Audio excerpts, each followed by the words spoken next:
Generals, Minister, and dear guests, welcome to this year's Army Summit. This is the 15th time the Norwegian Army is arranging this international conference together with the Norwegian Atlantic Committee. I believe that Major General Lars Lervik and Secretary General Keith Hansen-Bundt value this opportunity to gather so many of you here today in Ridehuset at Akershus Fortress in Oslo.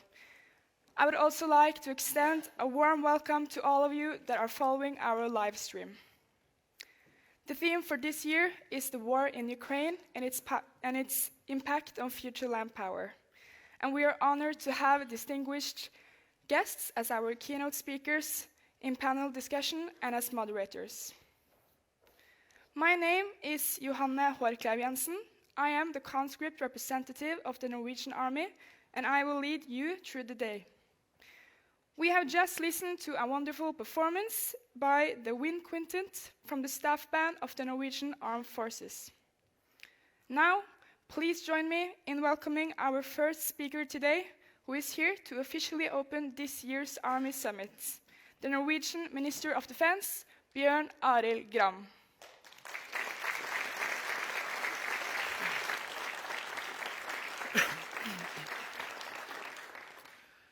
Well, thank you, generals, ladies and gentlemen, dear all. It's good to see you. Once again, the Army Summit takes place against a somber backdrop.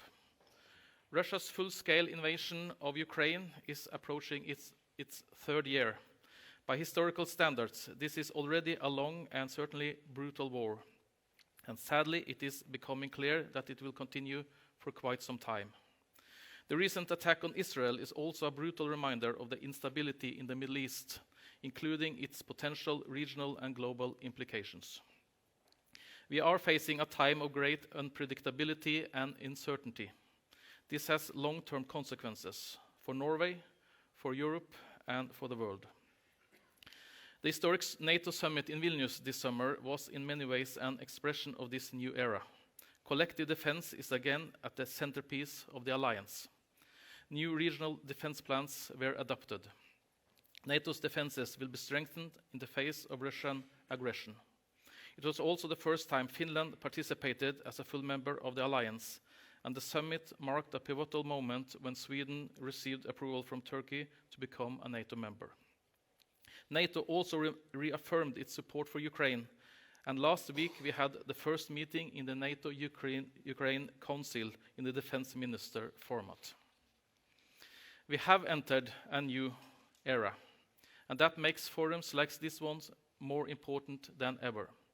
The 15th edition of the Army Summit gives us the opportunity to discuss issues critical to Norway's defense and security policy choices. I would like to thank the Norwegian Army and the Norwegian Atlantic Committee for making that possible.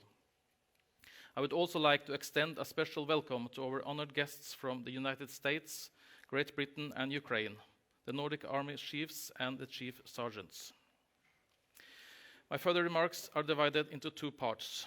First, I will focus on the changes to our security environment, their implications for Norway, and lessons from the war in Ukraine. Second, I will give a brief outline on how we plan to meet the challenges we are facing.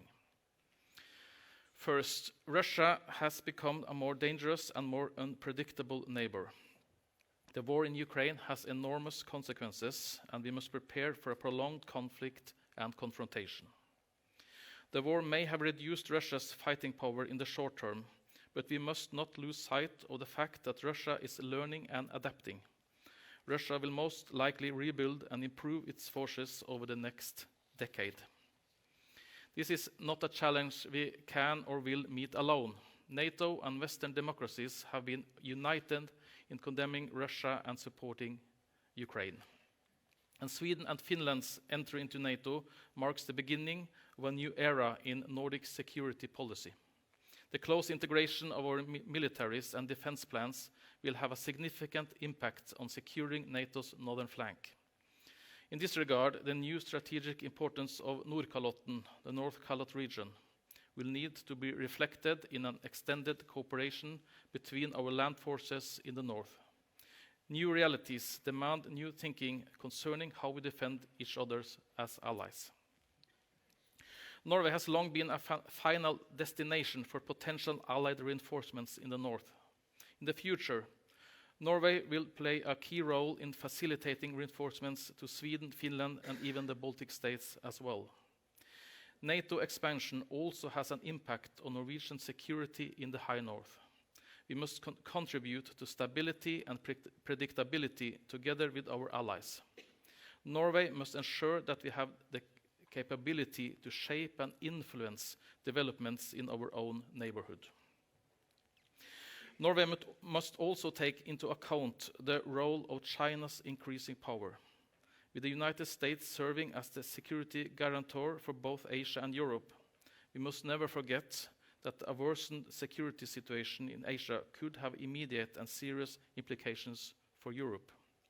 Russia and China are strengthening their strategic relationship, including in the Arctic. First and foremost within energy, science, transport, and infrastructure. However, China pursues a strategy of civil-military fusion, and we must follow the potential security implications in our region closely. Every issue from trade to cyber, satellite, and telecommunications now have global security ramifications. The increased willingness of certain states to use economic dependencies as tools of coercion means that we must become less dependent on authoritarian regimes. At a time when autocratic states challenge the international order, it is crucial that Western democracies stand up for the values that binds us together. The war in Ukraine has also demonstrated that modern warfare is at the same time both similar and fundamentally different than to before. Technology has matured to a point where it could force us to rethink what material we purchase, how we invest, and how we train. Precision-guided munitions that were once limited to the wealthiest militaries are now available to many, in large numbers and cheaper versions such as drones.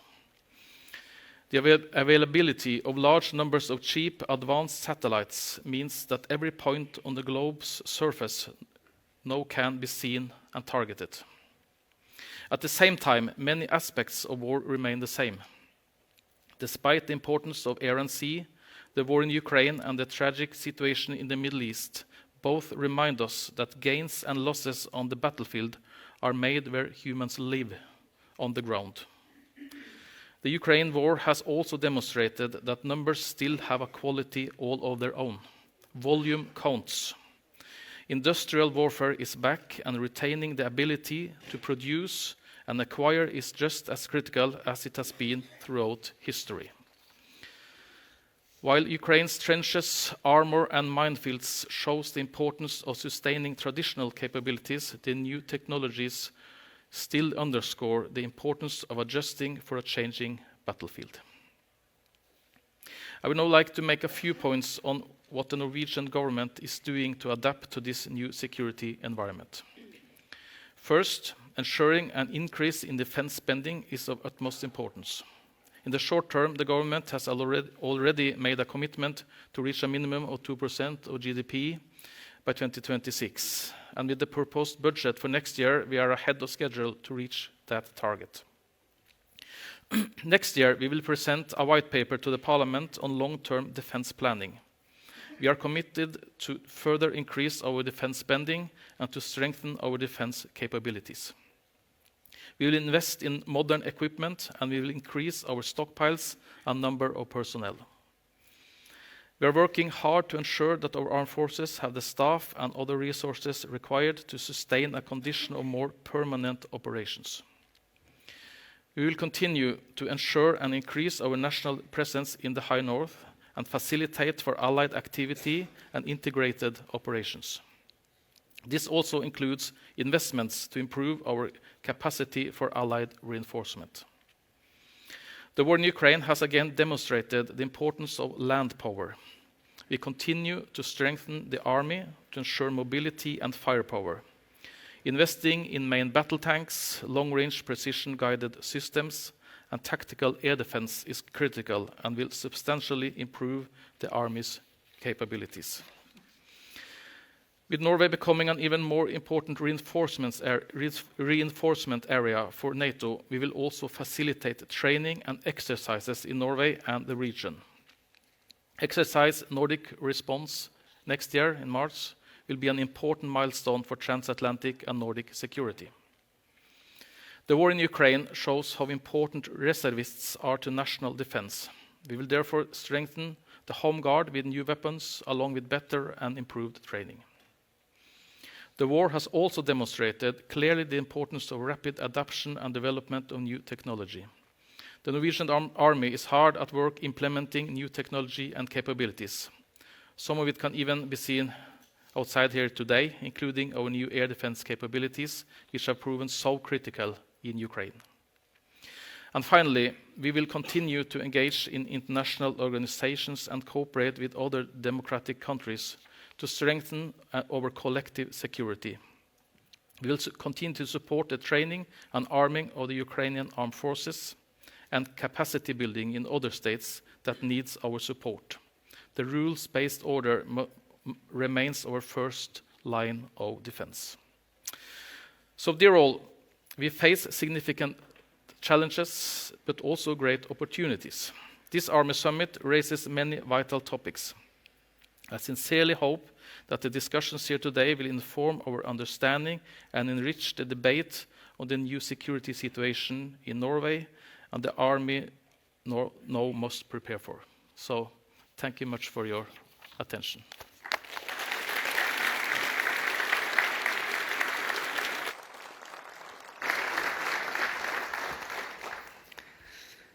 Thank you so much for your opening speech and your insightful remarks on this year's important topic, Minister of Defense, Bjørn Arild Gram. Our next speaker is the Chief of the Norwegian Army, Lars Lervik, who will share his reflections with us. Major General, the stage is yours.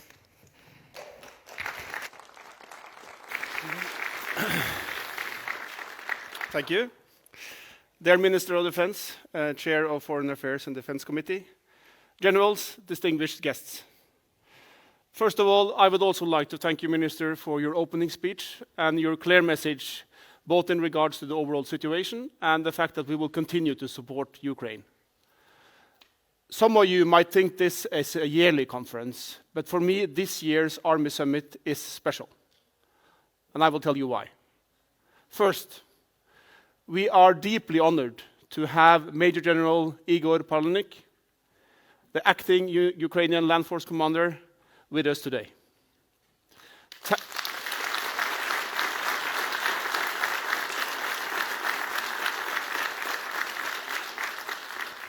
Thank you for coming to Oslo, and Slava Ukraini. Second, when the Secretary of the Norwegian Atlantic Community, Kate Hansen-Bundt, and I chose today's topic, the war in Ukraine and its impact on future land power, we felt it highly relevant. The importance of shared discussions on the subject cannot be underestimated. The brutal war between two states in Europe has changed the security situation for decades to come.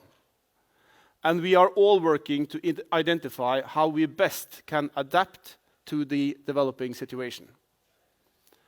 And recently, we have also experienced new hostilities between Hamas and Israel. The terrorist attacks on the Israeli civilians were outrageous. And these attacks, together with the Israeli mobilization and the bombing of Gaza, once again demonstrates that the current security situation is dynamic and increasingly brutal.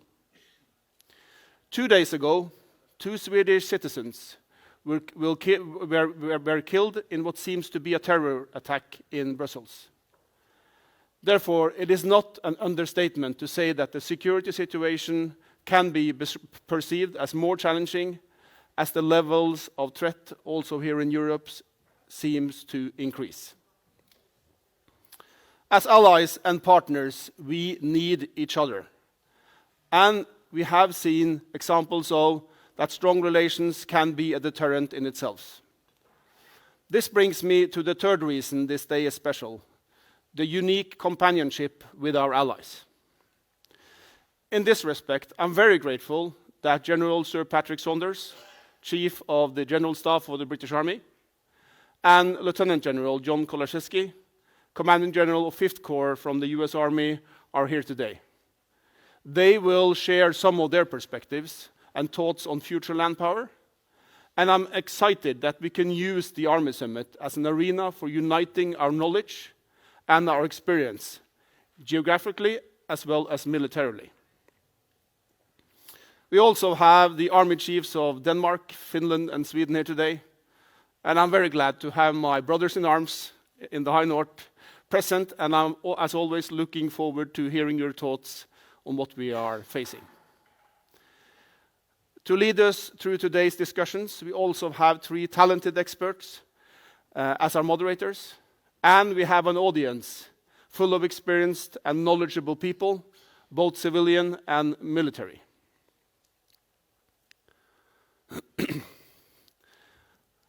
I also look forward to presenting awards to some of our soldiers.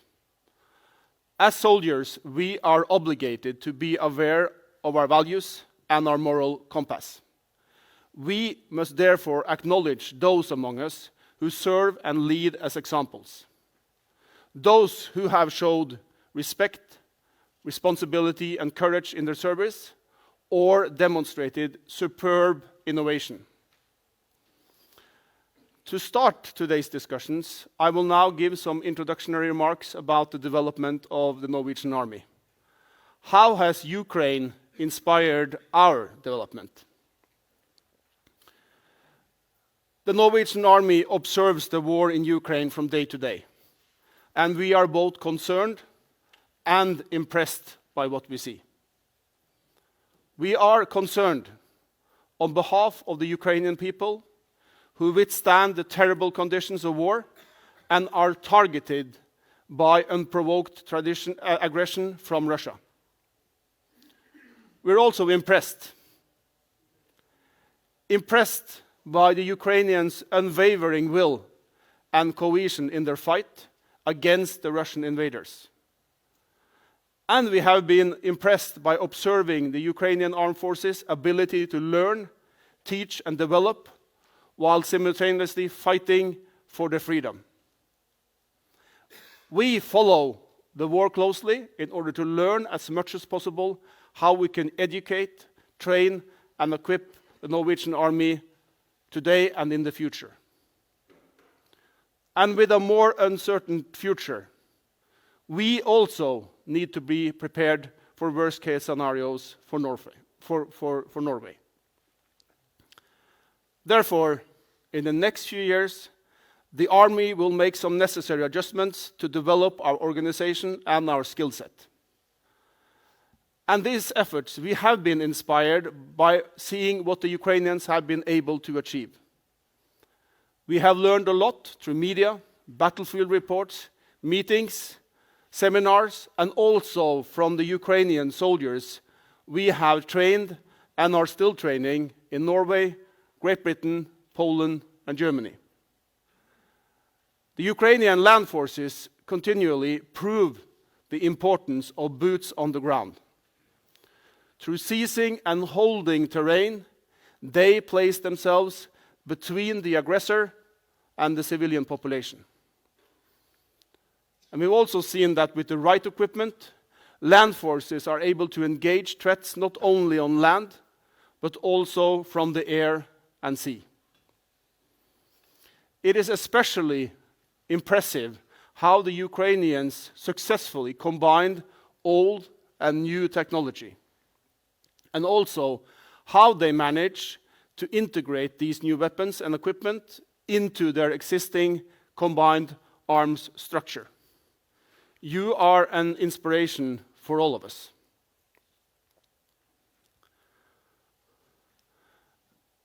The Norwegian Army cannot wait for the future to catch up. We will shape and create our own future.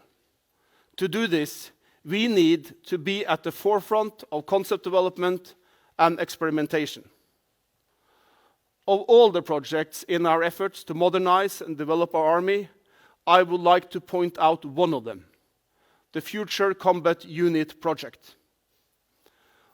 The Future Combat Unit aims to be an Arctic-proved capability based on unmanned air and ground vehicles, autonomy, artificial intelligence, and manned-unmanned teaming. The Future Combat Unit is equipped with manned modern fighting vehicles, such as the CV-90, and is supplemented with unmanned systems. The Norwegian Army has already established this unit at Camp Rena, where it will be integrated into the Telemark Battalion. I think this is a very exciting project, which will open new possibilities and inspire new development for military, research, and industry. For those of you that are here at Akershus Fortress in Oslo today, you can see elements of the Future Combat Unit in our exhibit outside. The unit's first milestone is Exercise Nordic Response 2024. Here we aim to see how technology and procedures within the Future Combat Unit can be integrated into our combined arms system. Combined arms is the foundation of the Norwegian Army in the same way as it is in the Ukrainian Army. And just like the Ukrainian Army, we need to integrate all new systems into our existing combined arms system. We need to make sure that new projects, procurements, or other additions to our force structure has a shape that fits the puzzle. The philosophy behind combined arms is to make different parts work together in the most effective way. That is also the main philosophy behind the Army Summit. The fact that we are all gathered here today and that we share our experiences and our thoughts on development will make us more fit for cooperation in the future. And this, ladies and gentlemen, is what the Army Summit is all about. I hope you're looking forward to a day of interesting discussions and perspectives, and the opportunity to further develop how we together approach land power in the coming years. Thank you.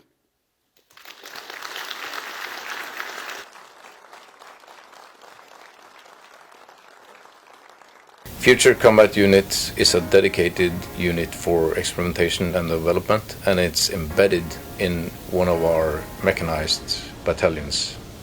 The main focus technology-wise is autonomy, unmanned systems, and artificial intelligence. And we are trying to move these technology fields into the existing army and the existing combat systems. Mainly, we're looking at how to use unmanned ground vehicles and unmanned aerial vehicles, and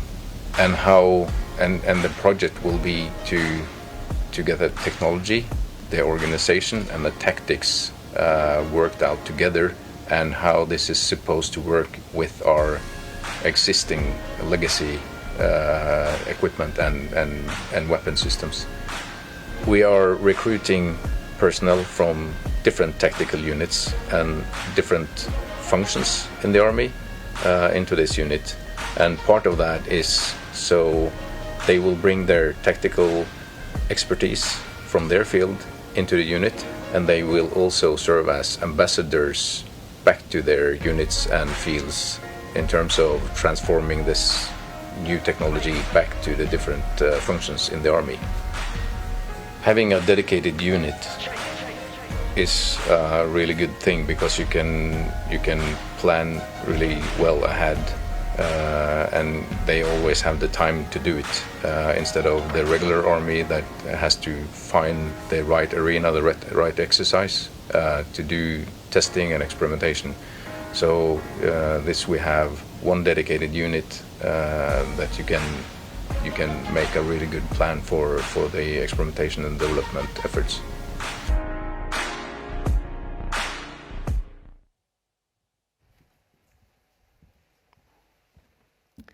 Thank you, Major General, and thank you to our video production team and the Norwegian Army Land Warfare Center for sharing this video with us.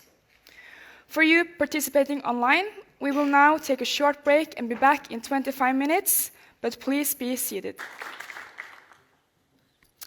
Thank you very much, Major General Palahniuk, for your very astute reflections and information. And this is, of course, something that is not an exercise. It's a tremendously important war in the middle of Europe. So this is something we must ponder and learn from, and it gives us a lot of impetus for change and for improvement in the national armies and in NATO as such. Now we will have the second distinguished keynote speaker today, Lieutenant General John Kolashevsky from the United States. He is commanding general of the 5th Corps as of 2020. Prior to his arrival at Fort Knox, Kolashevsky served as the commanding general of the 1st Infantry Division at Fort Riley from 2018. And he has a long career in land power, command and staff assignments, including Deputy Chief of Staff, U.S. Army Forces Command, Fort Bragg, Commandant, U.S. Army Armor School, Fort Brenning, and he's also been Deputy Commanding General in the Infantry, 1st Infantry Division at Fort Riley in Kansas, and Strategic Communication Deputy Chief of Staff at ISAF in NATO. So he has served abroad, Afghanistan, Iraq, had an academic position, commission at the Council of Foreign Relations, and been commander of the 2nd Brigade Combat Team in Fort Carson, Colorado. We anticipate very much your intervention and look forward to this with the utmost eagerness. The floor is yours, Lieutenant General Kolashevsky.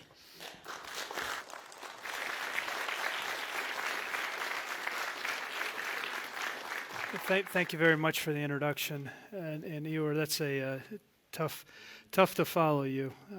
It was a very, very impactful presentation that you provided. It truly is great to be back in this beautiful country and to see so many of my friends. Lars, it's great to see you, and then the 3 Nordic chiefs behind you with Johnny, Gunnar, and then Pasi. But to you and Ior, thank you for your remarks. And it truly is what an incredible opportunity to truly get your insights on where Norway is going with their army, and also the Ukrainian land forces. What the Ukrainian army has done and continues to do is truly incredible. It's an absolute pleasure to be here today at the Norway Army Summit. For those I have not met, my name is John Kolashevsky, and as you heard during the introduction, I am the Commanding General of U.S. Army 5th Corps. A special thanks to this invite for this year's conference. I think that this dialogue is very important given the turmoil that once again is present here in Europe. Today I plan to provide observations on the war in Ukraine and its impact on future land power. What are the lessons that can be learned from the war in Ukraine, and what are we doing with that information? But first I'd like to provide some operational context by reflecting on the activities of my headquarters since Russia's unjustifiable invasions of Ukraine in February of 2014 and then again in 2022. In the late fall of 2021, 5th Corps had just reached full operating capability. U.S. forces in Eastern Europe were comprised of a rotational combat aviation brigade from the 1st Cavalry Division and an armored brigade combat team from the 1st Infantry Division. Task Force was focused on forming around core, critical, and central functions of a headquarters under the command of a 1-star general and optimized for theater security cooperation, vice warfighting. But this changed upon Russia's unprovoked attack against Ukraine. Less than 18 months after our formal activation and shortly after the February 2022 invasion, 5th Corps found itself in a rapid and responsive transformation. We rounded out the one-star headquarters with a full division and division artillery headquarters from the 1st Infantry Division. We deployed 2 additional rotational armored brigade combat teams from the 3rd and 4th Infantry Divisions. We added a high mobility rocket battalion, or HIMARS battalion, and put the 3 assigned brigades, 2nd Cavalry Regiment, 41st Field Artillery Brigade, and the 12th Combat Aviation Brigade under 5th Corps. Our mission changed from tactical synchronization focus to actively deterring further Russian aggression, assuring our allies of U.S. commitments, and being prepared to defeat Russia's incursion against a NATO ally if deterrence failed. We grew rapidly in concert with the security demands, adding capabilities and capacity to our now warfighting headquarters. In the summer of 2022, we added a 2nd Division headquarters and an infantry brigade combat team and other combat and combat service support enablers. We also quickly expanded the scope of our exercises, our exercise programs, and conducted senior leader engagements extending up into the Nordic region, Norway, Sweden, and Finland. Today, Task Force Victory is comprised of just under 30,000 U.S. soldiers operating on 3 garrisons and 26 forward operating sites. We've got 2 U.S. division headquarters, the 10th Mountain Division and 3rd Infantry Division, and 11 assigned or rotational brigades operating from the Arctic Circle to the Mediterranean and onward to the Med, as well as into Greece, Turkey, and Georgia. Through our exercises, live fires, and maneuvers alongside our allies and partners, we demonstrate the ability to project the combat power required to reassure our allies and partners and deter threats across NATO's eastern flank. But in order to be effective and stay ahead of our adversaries, we must adapt to the changing character of war. Throughout its history, the U.S. Army has analyzed the warfighting actions of our adversaries and our allies, to include ourselves. Following the high-intensity Yom Kippur War of 1973, the U.S. Army mobilized its modern military-industrial complex, the likes of which had not been seen since the Second World War. During the Cold War, military academia produced critical papers, like the Starry Report, a report that was commissioned by then U.S. Army Training and Doctrine Command, and really fundamentally around General Starry, who was the commandant of the Armor School. This formative report detailed the absolute need for better equipment that could produce air-ground supremacy and protected mobility, that could provide protection against surface-to-surface and ground attack missiles, and the doctrine to support it. The U.S. industrial base mobilized the needs of our military and produced what we named the Big Five: the UH-60 Black Hawk helicopter, the AH-64 Apache helicopter, the Abrams tank, the M2 Bradley infantry fighting vehicle, and the Patriot missile system. The Big Five provided improved, overwhelming, decisive in Desert Storm when coupled with competent leaders and a strong non-commissioned officer corps that were well-trained, well-equipped, and knew how to plan, synchronize, and execute combined arms maneuver. This is no more evident than the actions of H.R. McMaster in Eagle Troop, 2nd Squadron, 2nd Cavalry Regiment in Desert Storm, whereby his troop of Bradley fighting vehicles and Abrams tanks quickly defeated a far superior force at the Battle of 73 Easting. The lesson was clear: realistic training, persistence, and the absolute will to fight remained paramount. Subsequently, we have continued to refine our approach to warfighting based on lessons learned from allies and our experiences in Iraq and Afghanistan, and are today in the process of adapting once again based on what we are observing in Ukraine. In Ukraine, we see a conflict where a physical or electronic signature makes you targetable, where UAS are being effectively employed for situational awareness and direct action at the platoon level. In short, forces in Ukraine operate in an environment where they are constantly and consistently observed and targeted. The proliferation of inexpensive commercial systems that require little training and provide global positioning, as well as real-time video feeds, creates an environment with little sanctuary from long-range fires. To counter the effectiveness of threats from adversarial forces, it requires discipline and adaptation of time-honored traditions and camouflage and deception. In the Ukrainian army, we see a talent for adaptation and disciplined initiative as they evolve the application of tactical camouflage, spoofing, electromagnetic masking, in both passive and active countermeasures. Simple measures applied consistently through soldier and unit discipline have proven to be the most effective way to obscure location and intent, and were a chief facilitator to the success of Ukrainian deception operations in support of maneuver. The Ukrainian conflict has also highlighted the importance of joint and combined planning of operations. Early in the war, Russia was unable to exploit initial successes because of a nearly non-existent appreciation for combined arms maneuver. Armor formations were not supported by infantry. Long-range fires in aviation failed to shape conditions for maneuver, and sustainment formations were ill-equipped to adequately support the breadth and speed of operations. We see a Russian threat that has not given up on its strategic goals in Ukraine, and a Russia that is clearly determined to maintain its global influence and compete with the U.S. and West over the long term.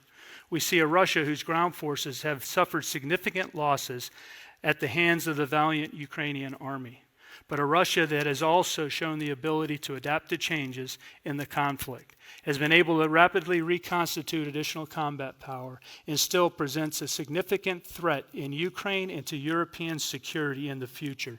So we must be prepared. Now, during the execution of training with an ally and partner, we often learn as much as we teach, and the training we are doing with the Ukrainian army is no different. We are able to take what we have observed and what we have heard and fed them into how we are preparing our own forces for the future. The war in Ukraine has caused us to reassess our tactics, embrace emerging technologies, reduce the size of our command posts, improving survivability through dispersion, lowered our physical and exposed electromagnetic signature, adapted how we are employing and countering UAS, pushing it lower than thought imaginable only several years ago. In a shift to our new normal, we are also returning our fleets to woodland camouflage to better blend into our operating environment. But this is just a start. We must continue to support Ukraine while continuing to develop land power across the continent. To achieve this, we must expand our defense industrial bases to keep up with equipment and ammunition requirements. And we must quickly and deliberately implement the 3 regional plans agreed upon in the Vilnius summit. We need to fill the force requirements in these plans and grow new capabilities where we are short. We need to continue to modernize, investing not just in things, but also investing in training facilities and ammunition storage areas. We also need to improve our military mobility, deployment, reception, staging, and onward movement capabilities. We need to increase the warfighting capabilities of our land component commands, corps, and divisions. We need to build exercises that have sufficient rigor, are informed by the regional plans, and include those actions necessary to be victorious in large-scale combat operation. And last but not least, we need to build enduring interoperability. And we are, and the alliance is, attacking along a broad front to get after all of these things. And we, 5th Corps, are trying to do our part. Across all 3 of our areas of operations, U.S. forces stand shoulder to shoulder with allies and partners, executing combined training, building warfighting capability, promoting interoperability, and participating in realistic multinational exercises. We are investing significant effort in advising allies on the integration of new systems into their land forces, including the Abrams tank, HIMARS, and most recently the H-64 helicopters, which will greatly increase alliance lethality and warfighting capabilities. We are also helping adapt national and NATO divisions and corps into warfighting headquarters that can plan, coordinate, and integrate multi-domain capabilities. We are doing this through mentorship academics, demonstrating best practices, and executing challenging command post exercises, utilizing both of our division headquarters, the 4th Security Force Assistance Brigade, and our functional multifunctional brigades. These actions not only increase alliance lethality capability and capacity, but increase our own proficiencies. Are our soldiers busy? Absolutely. But they would want it no other way. Is this a complete list? No. But it does provide a general azimuth to guide our efforts going forward. The 24th of February 2022 changed the security fabric here in Europe for decades to come. But with change comes opportunity. The members of the NATO alliance stand as one, and we have a unique opportunity to prepare now for an uncertain future, so we must seize it. In closing, as you know, we shoot, we move, we communicate. We walk, we drive, we fly. We burn fuel, we consume calories. We sweat, we bleed for a stronger Europe, and most importantly, we do this shoulder to shoulder with each of you. And should deterrence fail, we will be prepared to defend every inch of NATO soil. Thanks again for the opportunity to speak with you today. We are stronger together. Victory.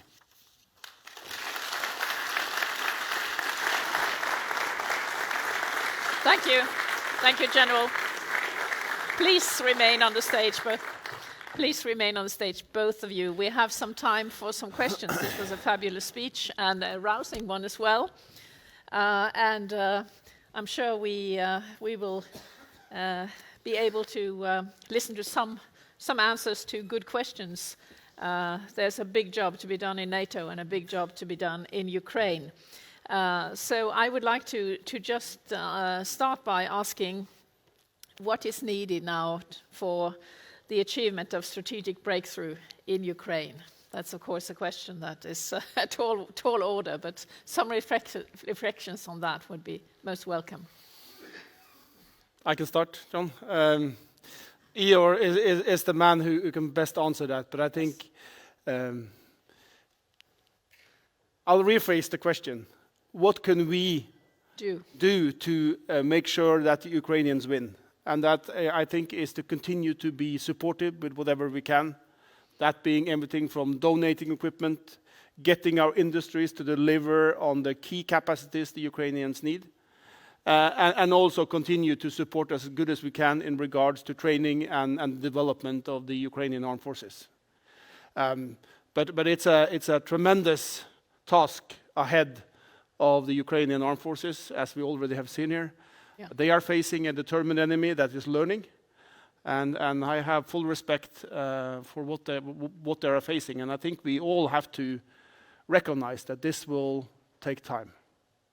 Yeah, exactly. Perhaps Europe has been, or the West has been quite sort of naive about how long it takes and what it takes, because we've had a 30-year period of relative peace, relatively speaking. I don't really have a whole lot more to add than what Lars has described. Yeah. Is continuing to support and enable the Ukrainian land forces, the Ukrainian military, as they establish the priorities and execute their plans to accomplish their national objectives that President Zelensky has provided for them. Yes, and how would you, as professionals, comment on this sort of mix of the old and new, white and blue, as they say in the saying for brides? There must be something old and something new. There is certainly old and new in this war in Ukraine. What is your sort of reflection on how this, is there any surprise in this?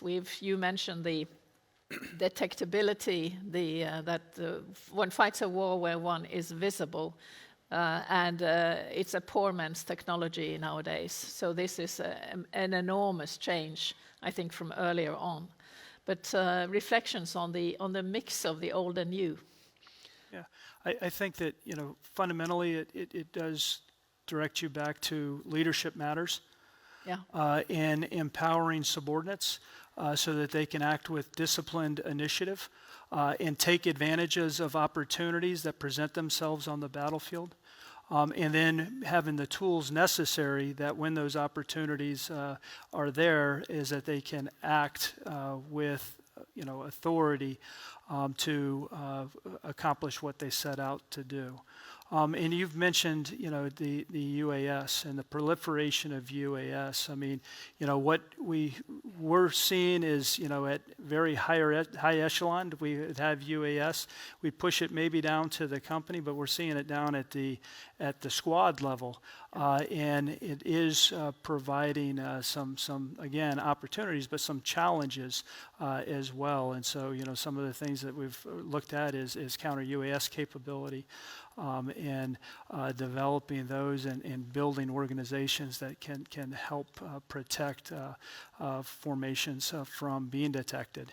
And those UAS are not just for detection, but they're also used as retrans capability for communications, and then also taking direct action as appropriate.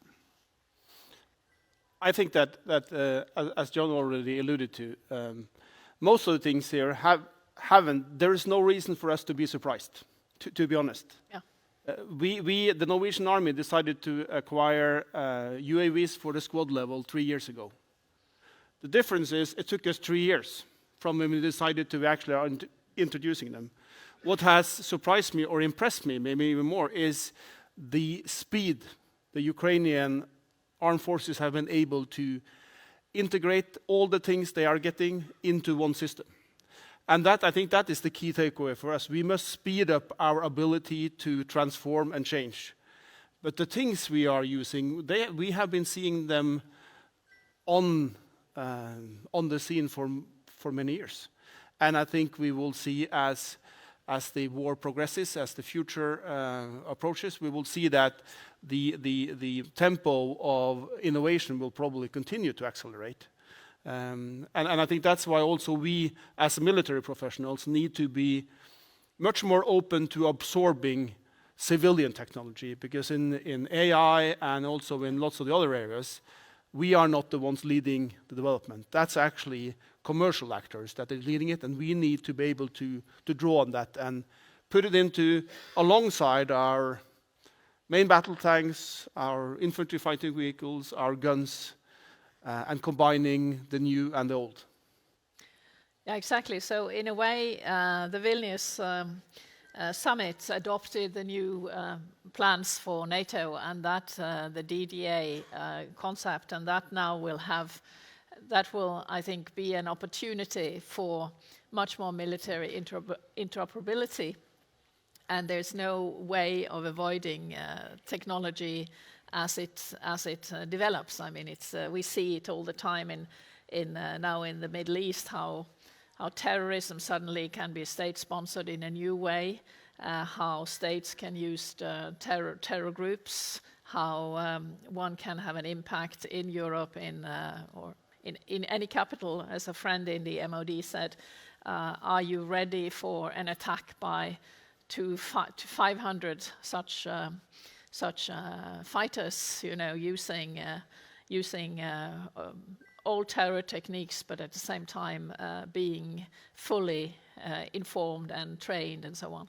So there's something about anticipating the sort of the old rules of the game are changing, although we must stick to, of course, international law and the rules as such. But how is your thinking about NATO now will go ahead trying, as you said, to fill the plans for the north and center and so on, and this will bring some discipline to what national armies are doing, and it will be a template for integration and operability. It will. It will also drive change. But the implementation of the regional plans, I think, will help us, as we look at our exercises and how we conduct our exercises, threat informed, but also plan informed. It will drive interoperability, the human, the procedural, and the technical interoperability efforts of the alliance with partners, so that we can, effectively execute the plans, either in a training environment or if directed to do so. So I really see it as a true opportunity. It will also drive, modernization, as well as, the ability to get to the fight, so to speak, or get to certain areas. And then we've talked about the ability then for nations to absorb those reinforcements, with the reception stage and onward movement, and accommodate them. Yeah, just to add to what John just said, I think, first of all, and that's maybe especially for us here in Norway, the regional plans kind of brings back the aspect of being able to defend ourselves in a very, very concrete manner. For a period, we could at least look upon military power as something we used in other parts of the world. Now it comes very clear what the alliance, which we rely on, actually expect that we will have available, and also what we are able to support, as John alluded to. So I think it makes it much more concrete and I would say important. The other bit, which not necessarily linked to the regional plans, but hearing the numbers of casualties Eor is talking about, illustrates the point about the nature of war, but also that we need to at least prepare how do we handle massive casualties, how do we replace soldiers and stay in the fight, and that is something at least I'm thinking quite a lot about, and also where I think we can not only focus on the standing units, we also need to re-establish a capable reserve force and a reserve system. Yes, certainly there's, it's not only MDO, multi-domain operations, but also other assets and robustness. So Article 3 before Article 5, essentially. There are questions here from the audience, much on Ukraine. One says, what challenges do the Ukrainians face by learning from land forces what are we learning from land forces that are currently fighting a war? In a way, what have we learned? Is there something new? I think it's nothing surprising to you professionals, but what, in a way, has the Ukrainian war so far reminded us of then? I think, well, you might say it's nothing new, but it's become very, very clear some of the truths we already knew. You cannot stay in one position and believe you can fire an arty gun without being detected and receive fire back. That has been learned and relearned by talking to our Ukrainian colleagues.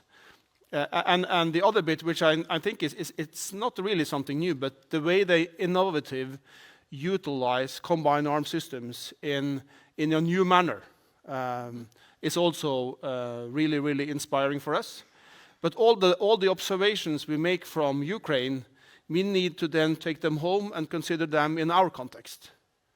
The enemy might be the same, but we have a different army, we have a different culture, and we have a different climate and terrain.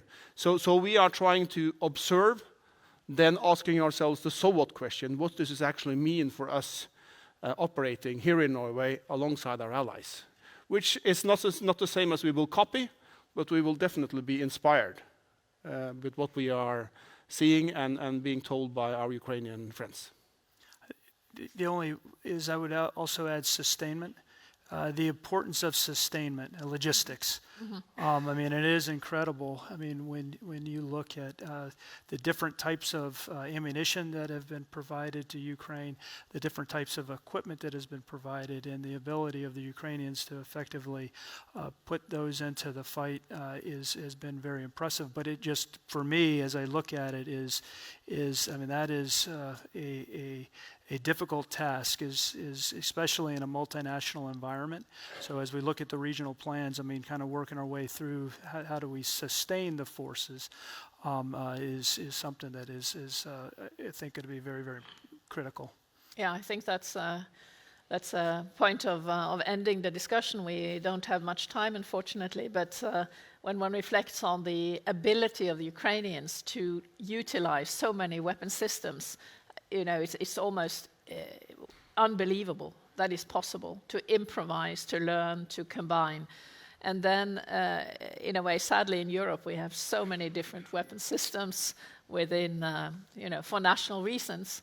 And I think, given the cost factor and the urgency, one really needs to work on that structure, because that's not sustainable for Europe in the long run either. But thank you very much.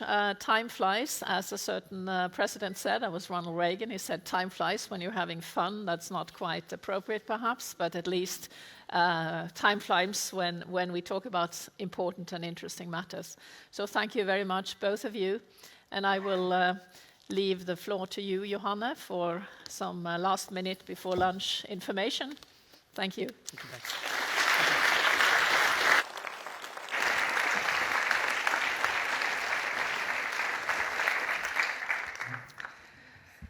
It is no doubt that the topic of this year's Army Summit is a challenge for all of us. Thank you so much, Professor Janne Haaland Matlary, for excellent moderating the first part of today's program. To all of you that are following us online, we are now taking a 40-minute break. And for our guests here at the Akershus Fortress, I recommend you to take a look outside at the Norwegian Army's equipment display. The organization Veteran Meets Veteran will serve lunch, and then we will meet here again in 40 minutes at 1:10 p.m. See you again.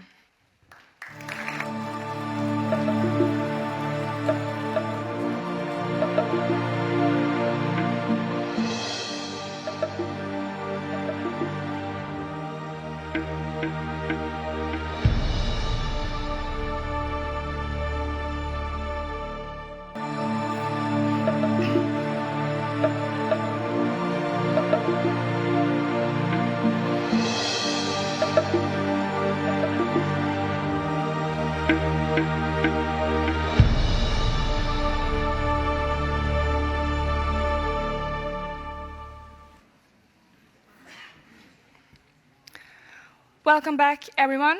We are now ready to conduct a long-standing tradition in the Norwegian Army to honor soldiers who have won this year's awards for respect, responsibility, courage, and innovation. The award ceremony is an important part of Army Summit and shows examples of how the Norwegian Army work with our values and innovation. First, we will hear His Majesty the King's Guard Band play for us, and afterwards, the Chief of the Norwegian Army, Major General Lars Lervik, and Christian Simonsen, Command Sergeant Major of the Norwegian Army, will lead the award ceremony. As this part of the program will be in Norwegian, we will have information in English both on the screens and texted during the portrait videos of the winners. Now, it is time to hear His Majesty the King's Guard Band.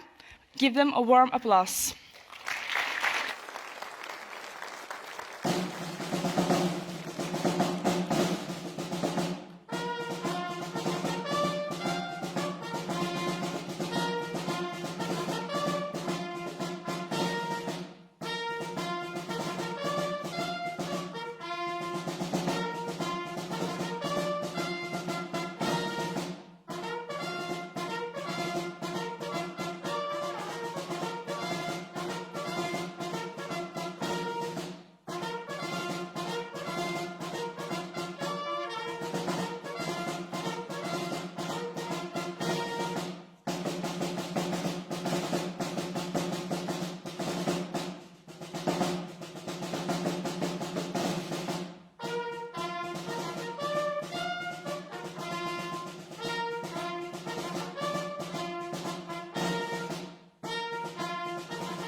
Videoen først.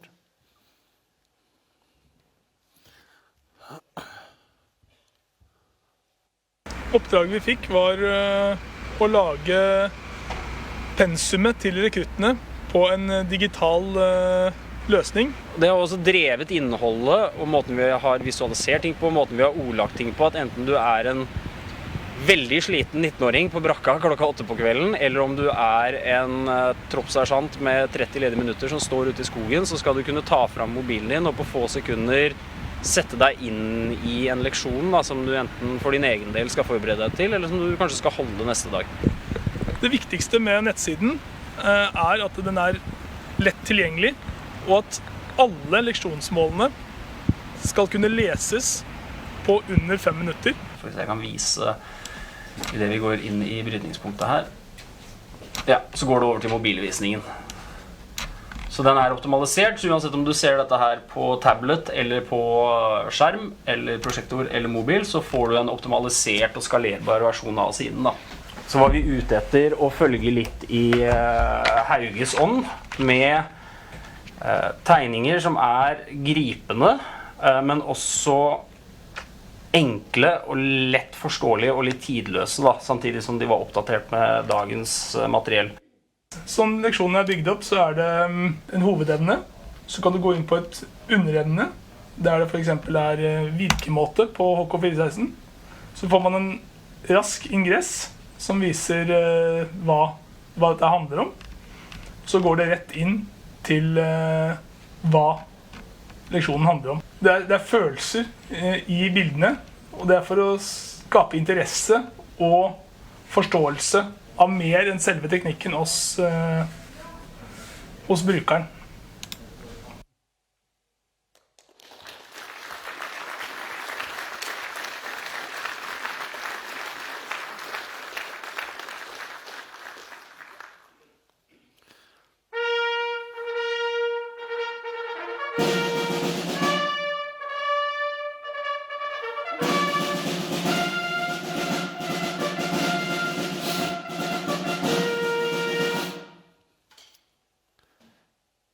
Hærens innovasjon, modernisering og effektiviseringspris, også kjent som Hime-prisen 2023, tildeles oversersjant Anders Sahl Pedersen og Lars Christian Aune Martinsen, som har gjennom sitt arbeid med digital soldatutdanning bidratt til å løfte Hæren og Forsvaret innenfor hvordan utdanning kan kvalitativt styrkes. Hæren og Forsvaret trenger mennesker som tenker og jobber innovativt, for at Hæren skal kunne operere i fremtidens operasjonsmiljø. Deres engasjement og kreativitet bidrar til det. Hæren takker dere begge to. Bardufoss, 16. oktober 2023, underskrevet av Lars Sivert Lervik, generalmajor, sjef Hæren.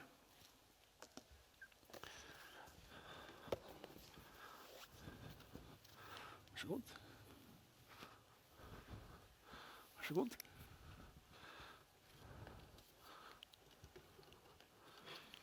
Litt kunst. Vær så god. Sånn.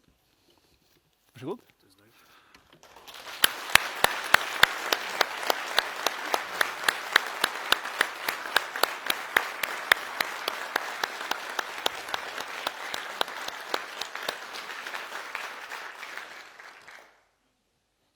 Takk.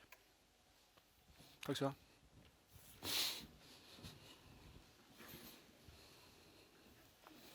Det var jo ikke noe tvil om at når Russland invaderte Ukraina, så måtte vi som avdeling lene oss fremover i skolen. Vi står i fremste linje. Åpenbart at situasjonen i området og omgivelsene endret seg, og da har jeg prøvd å bidra til å dra denne avdelingen til å være enda litt mer klar i hverdagen. Det flere fasetter av ordet respekt og hva det betyr, men for meg så det to ting. Og det respekt for oppdraget og respekt for menneskene som skal utføre og løse det oppdraget. Og under der så det mange. Det jo respekt for omgivelsene, det respekt for individet, fellesskapet, nasjonen, landet og det vi sammen slåss og kjemper for og her for å beskytte. Hvordan utvise respekt, det å være et medmenneske. Se folk i øya, være til stede, være der det gjør vondt. Tørre å være med på de tingene som tunge løftene. Gjøre de rette tingene, ikke de lette tingene. Men ikke minst få denne fantastiske avdelingen til å hver eneste dag yte sitt beste. og sørge for at hver eneste tør å ta sin del av skjerven for å stå og forsvare landet. Hva som gir meg motivasjon. I intervjusetning tidligere så har jeg vel ofte svart at det ansvar. Jeg blir drevet av å ha et ansvar. Jeg synes det i seg selv givende å få lov til å være med på, og så ikke minst så blir jeg veldig motivert av å jobbe sammen med flinke mennesker.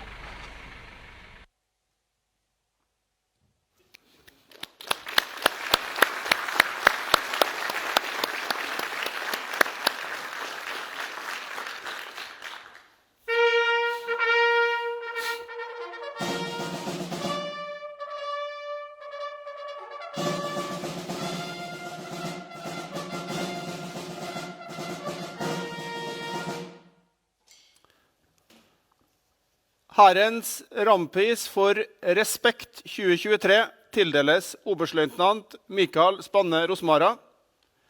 Han har vært en rollemodell og etterlevd kjerneverdien respekt langt utover det som kan forventes. Han har gjennom en periode med høy sikkerhetspolitisk spenning ledet sin avdeling på en forbilledlig måte. Hans tydelige kommunikasjon og fremtoning har bidratt til å fremme avdelingen, Finnmark landforsvar og Hærens evne og vilje til å løse skarpe oppdrag på vegne av nasjonen og NATO. Mikael har stått fjellstøtt i møte med alt av representanter for NATOs øverste militære ledelse, nasjonale og internasjonale mediehus, samt norske og utenlandske beslutningstagere og politikere. Oberstløytnant Mikael Rosmara er et forbilde for Hæren og har etterlevd Hærens kjerneverdi respekt på en fremragende måte. Bardufoss, 16. oktober 2023, Lars Sivert Lervik, generalmajor, sjef Hæren.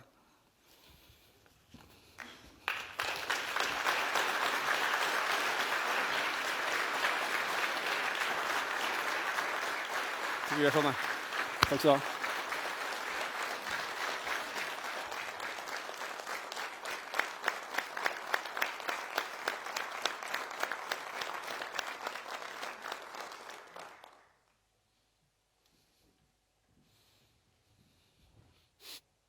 Ansvar for meg, det betyr at man er nysgjerrig, at man alltid prøver å tilegne seg så mye kunnskap som man klarer.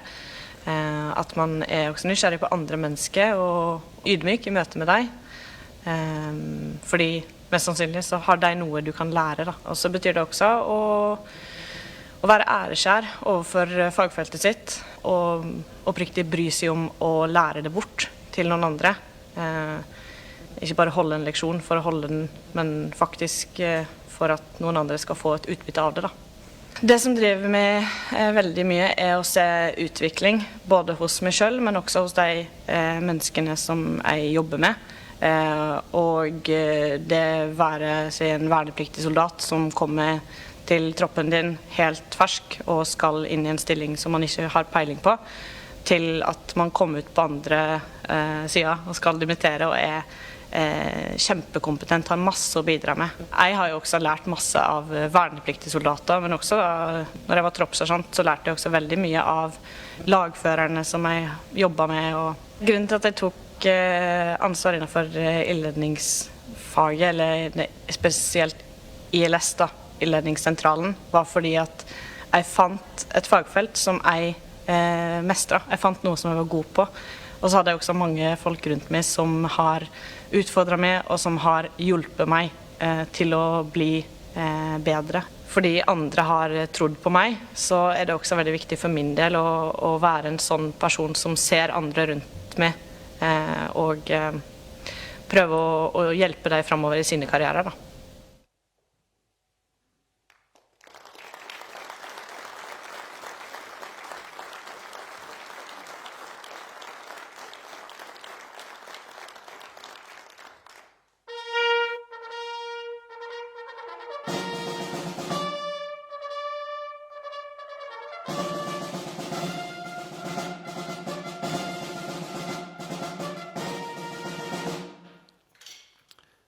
Hærens rampris for ansvar 2023 tildeles sersjant første klasse Maria Eikrem Fiskå. Hun har vært og en rollemodell og har etterlevd kjerneverdien ansvar langt utover det som kan forventes. Hun har de siste årene stått frem og tatt ansvar i en tid det har vært mangel på kompetanse innenfor ildledningsfaget. Fiskå sin forkjærlighet, nysgjerrighet og enorme indre vilje til å utvikle og forbedre ildledningsfaget har bidratt til at hun blitt artillerivåpenets fremste spesialist innenfor faget. Den kompetansen Fiskå har ervervet, nyttes nå aktivt til utdanning og videreutvikling av faget, også mot industri og integrering av allierte. Maria trygg i møte med de allierte som bidrar inn i hæren og brigadens ildstøtte, noe som svært viktig for hærens evne til å fremstå med troverdighet. Dette har gjort Maria til en nøkkelperson i brigadens fremre kommandoplass. Sersjant 1. klasse Maria Eikrem Fiskå et forbilde for hæren og har etterlevd hærens kjerneverdige ansvar på en fremragende måte. Bardufoss, 16. oktober 2023, Lars Ivert Lervik, generalmajor, sjef hæren.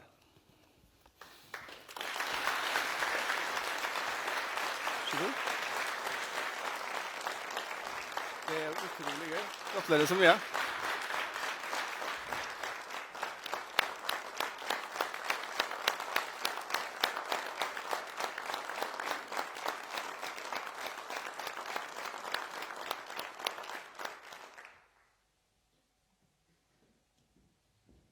Vi profesjonsutøvere, men vi også mennesker.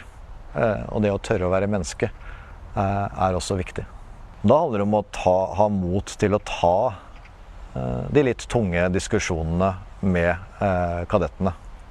Men også å ta de litt tunge diskusjonene opp mot instruktører, skoleledelse og andre som jobber på krigsskolen for å få til det som jeg mener til det beste for kadettene.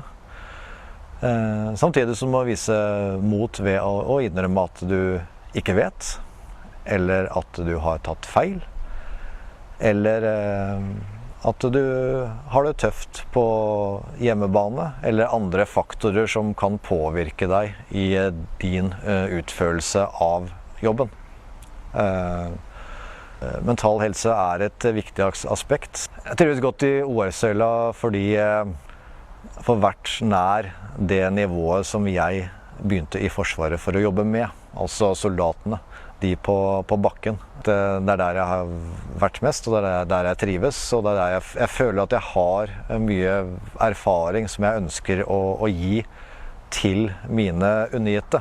Se utviklingen fra dag til dag. Både personlig og faglig. Det å motta prisen for mot, det betyr utrolig mye for meg. Samtidig også når jeg hører at det kadettene som har nominert meg, så blir man jo særdeles varm om hjerterota. Fordi at det mine folk som har nominert meg. Og det er både glad og stolt over. For det en utrolig bra gjeng som jeg sjef for. Og derfor så betyr det så ufattelig mye for meg.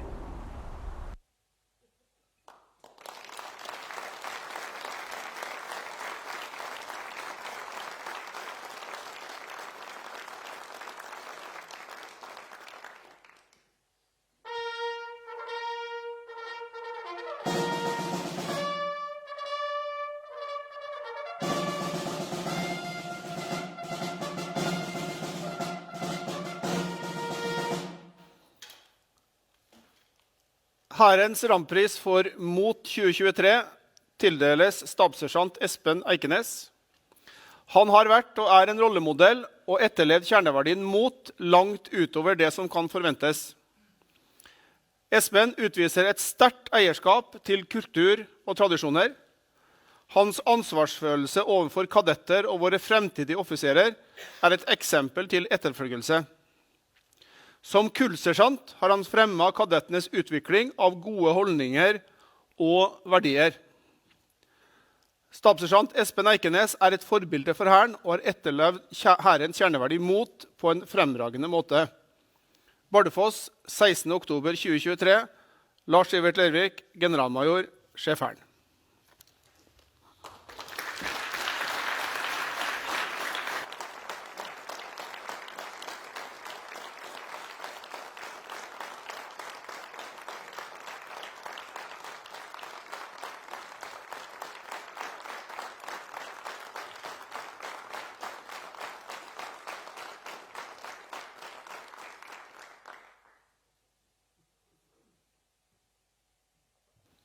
Vi setter oss.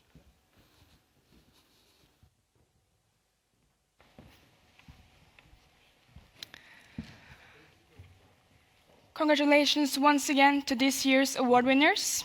It is truly an inspiration to hear your stories and your ideas. We are now moving on to the next session in the program. Remember that you easily can ask us questions in English through slido.com with the hashtag Army Summit. It is a great pleasure to introduce Secretary General of the Norwegian Atlantic Committee, Keith Hansen-Bundt, as our next moderator. Hansen-Bundt has been Secretary General of the Norwegian Atlantic Committee since 2010. She is a political scientist from University of Oslo and a foreign policy analyst with particular expertise in German, European, and transatlantic security and strategy. She is also a board member of the Norwegian Center for Conflict Resolution and the Fridtjof Nansen Institute in Oslo. Secretary General, the stage is yours.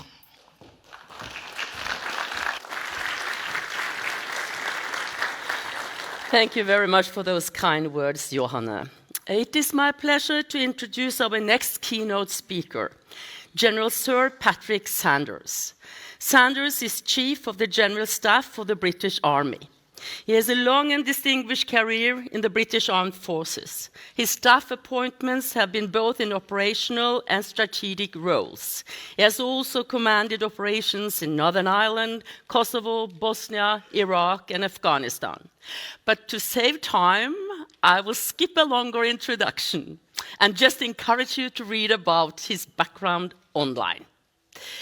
We are so delighted to have you here, back with us at the Army Summit. I think it's the third time, Patrick, that you are here, and we are looking forward to listen to your keynote speak. Please, Sir Patrick, the stage is yours. Great.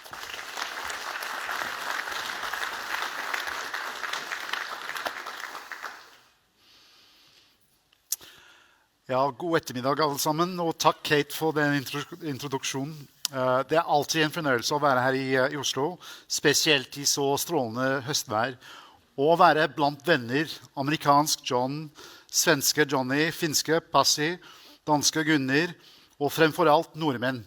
Takk Lars for din gjestfrihet. Og for et passende sted, Akershus festning har motsatt enhver beregning den har møtt gjennom historien.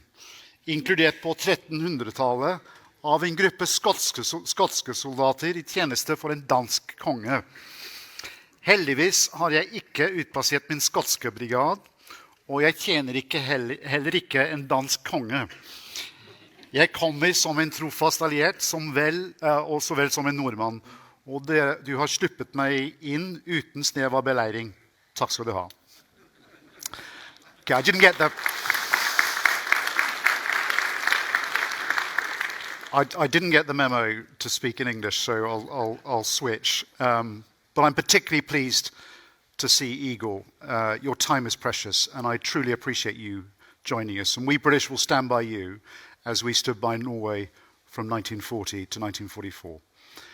So our gathering today is the first Norwegian Army conference since Finland's accession and seemingly imminent Swedish accession as a full NATO member.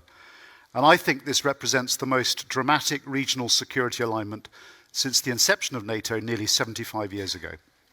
So over the next 10 minutes, I'm going to reflect on the immediate past, the current context, and what may come next, fully conscious of the pitfalls of prediction. And I'll also offer some thoughts on what this means for the UK and for our alliance. We understood Russia's strategic culture, its sense of vulnerability, the thirst for dominance of its near abroad, and a vision of itself as a great power. In 2018, my friend and the former DSACEUR, James Everard, said, Russia is predatory and opportunistic and has three objectives.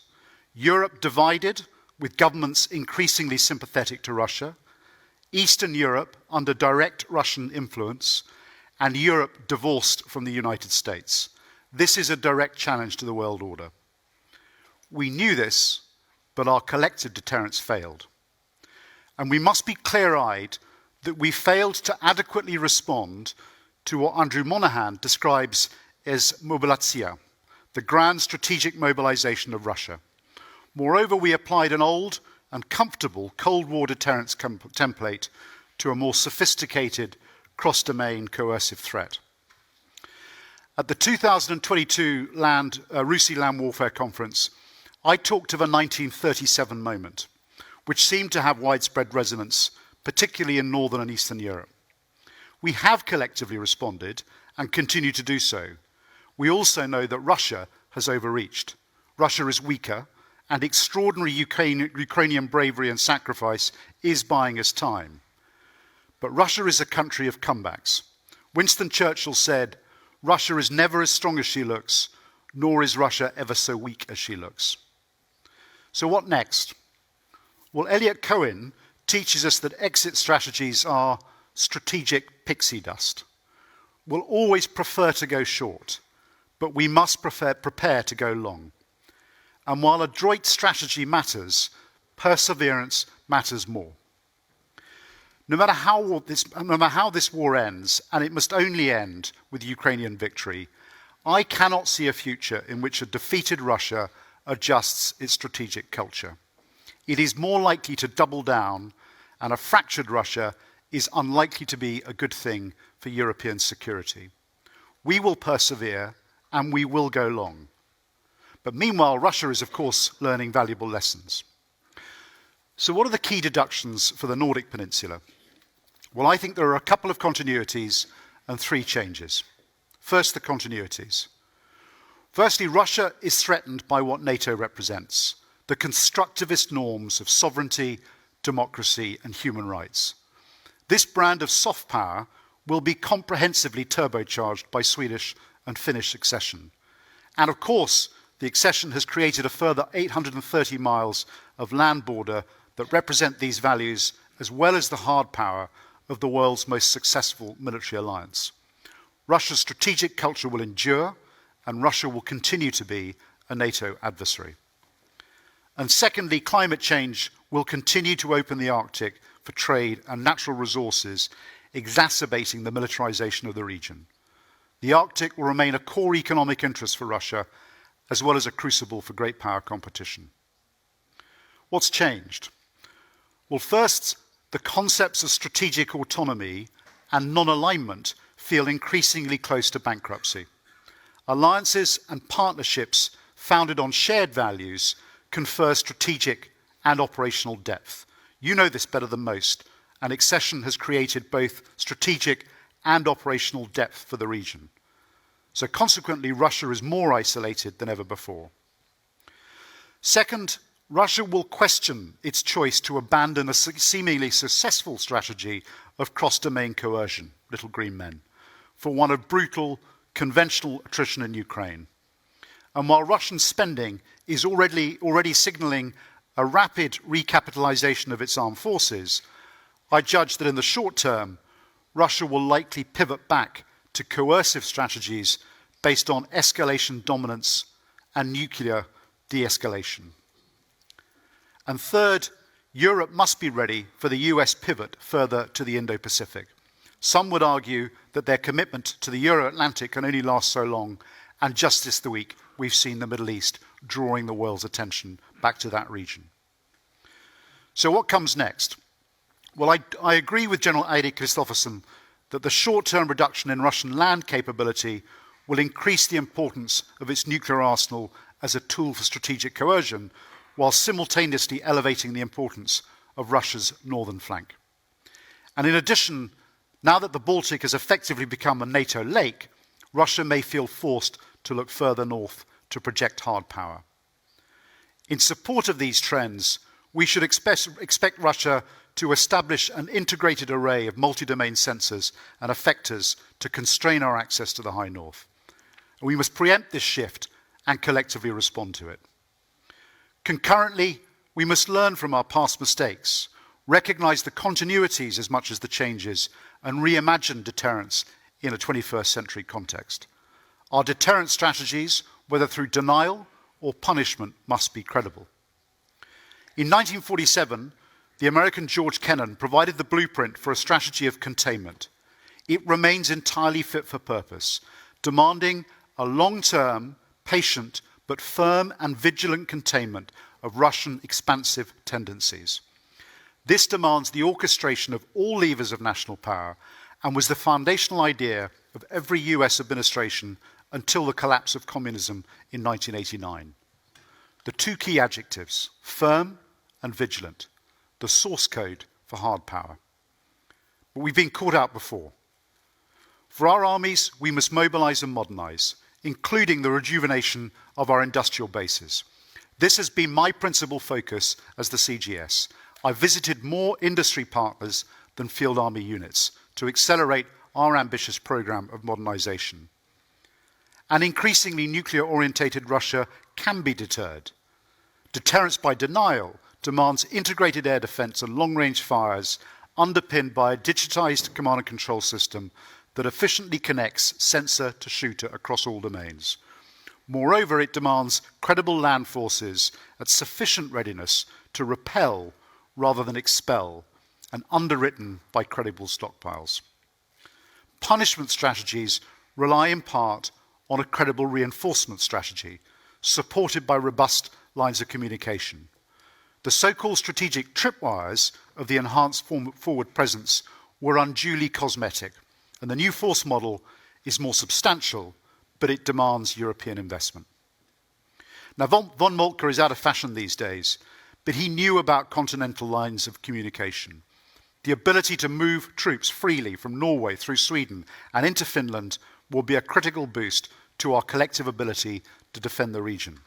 And the NORDEFCO Nordic Cooperative is increasingly optimized for operational cooperation and planning. If Australia is the Pacific's best aircraft carrier, then Norway might be both a carrier and a land assembly area. Von Moltke would approve. Finally, and most importantly, this is a team sport. Alignment confers depth. Partnerships enable autonomy in a way that autocracies will never recognize. There is method in generating multiple layered partnerships or alliances to enable strategic choice. With Swedish and Finnish succession, the JEF is even more powerful because it offers agility without any source of tension with NATO. So what does this mean for the British Army? Well, the UK has a 400-year-old relationship with the Arctic. From 16th century exploration to contemporary research on climate change and a half Norwegian CGS who skied Jakobselv, the UK is much more than an interested observer. And as we adapt to a realigned region, the British Army will continue to humbly support our allies and partners with our enduring framework nation contribution in Estonia, commitment to the Allied Reaction Force, and leadership at the core level of one of NATO's 360-degree strategic response corps. We will need support, particularly with the Strategic Response Corps. Any Nordic contribution can only help in establishing the gearing necessary to reinforce the region, particularly in terms of core enablers. But we have much to learn. The war in Ukraine has exposed vulnerabilities, not least in our ability to mobilize a strategic reserve. We don't underestimate the challenges we face when operating in the Arctic. The British Army needs to relearn how to fight in the extreme cold and dark. And I say this as a British officer with 4 winters' experience of Arctic warfare. I know how demanding it can be. You are the exemplars of both total defense and operating in the extreme cold. So I'll close with Sun Tzu, whose ideas underpin the contemporary coercive strategies we face today. On intersecting ground, if you establish alliances, you are safe. If you lose alliances, you are in peril. Our shared strategic context is that intersecting ground. It is our firm, collective strength and vigilance that provides the deterrence to preserve the world order that has maintained peace and prosperity for 8 decades. Thank you.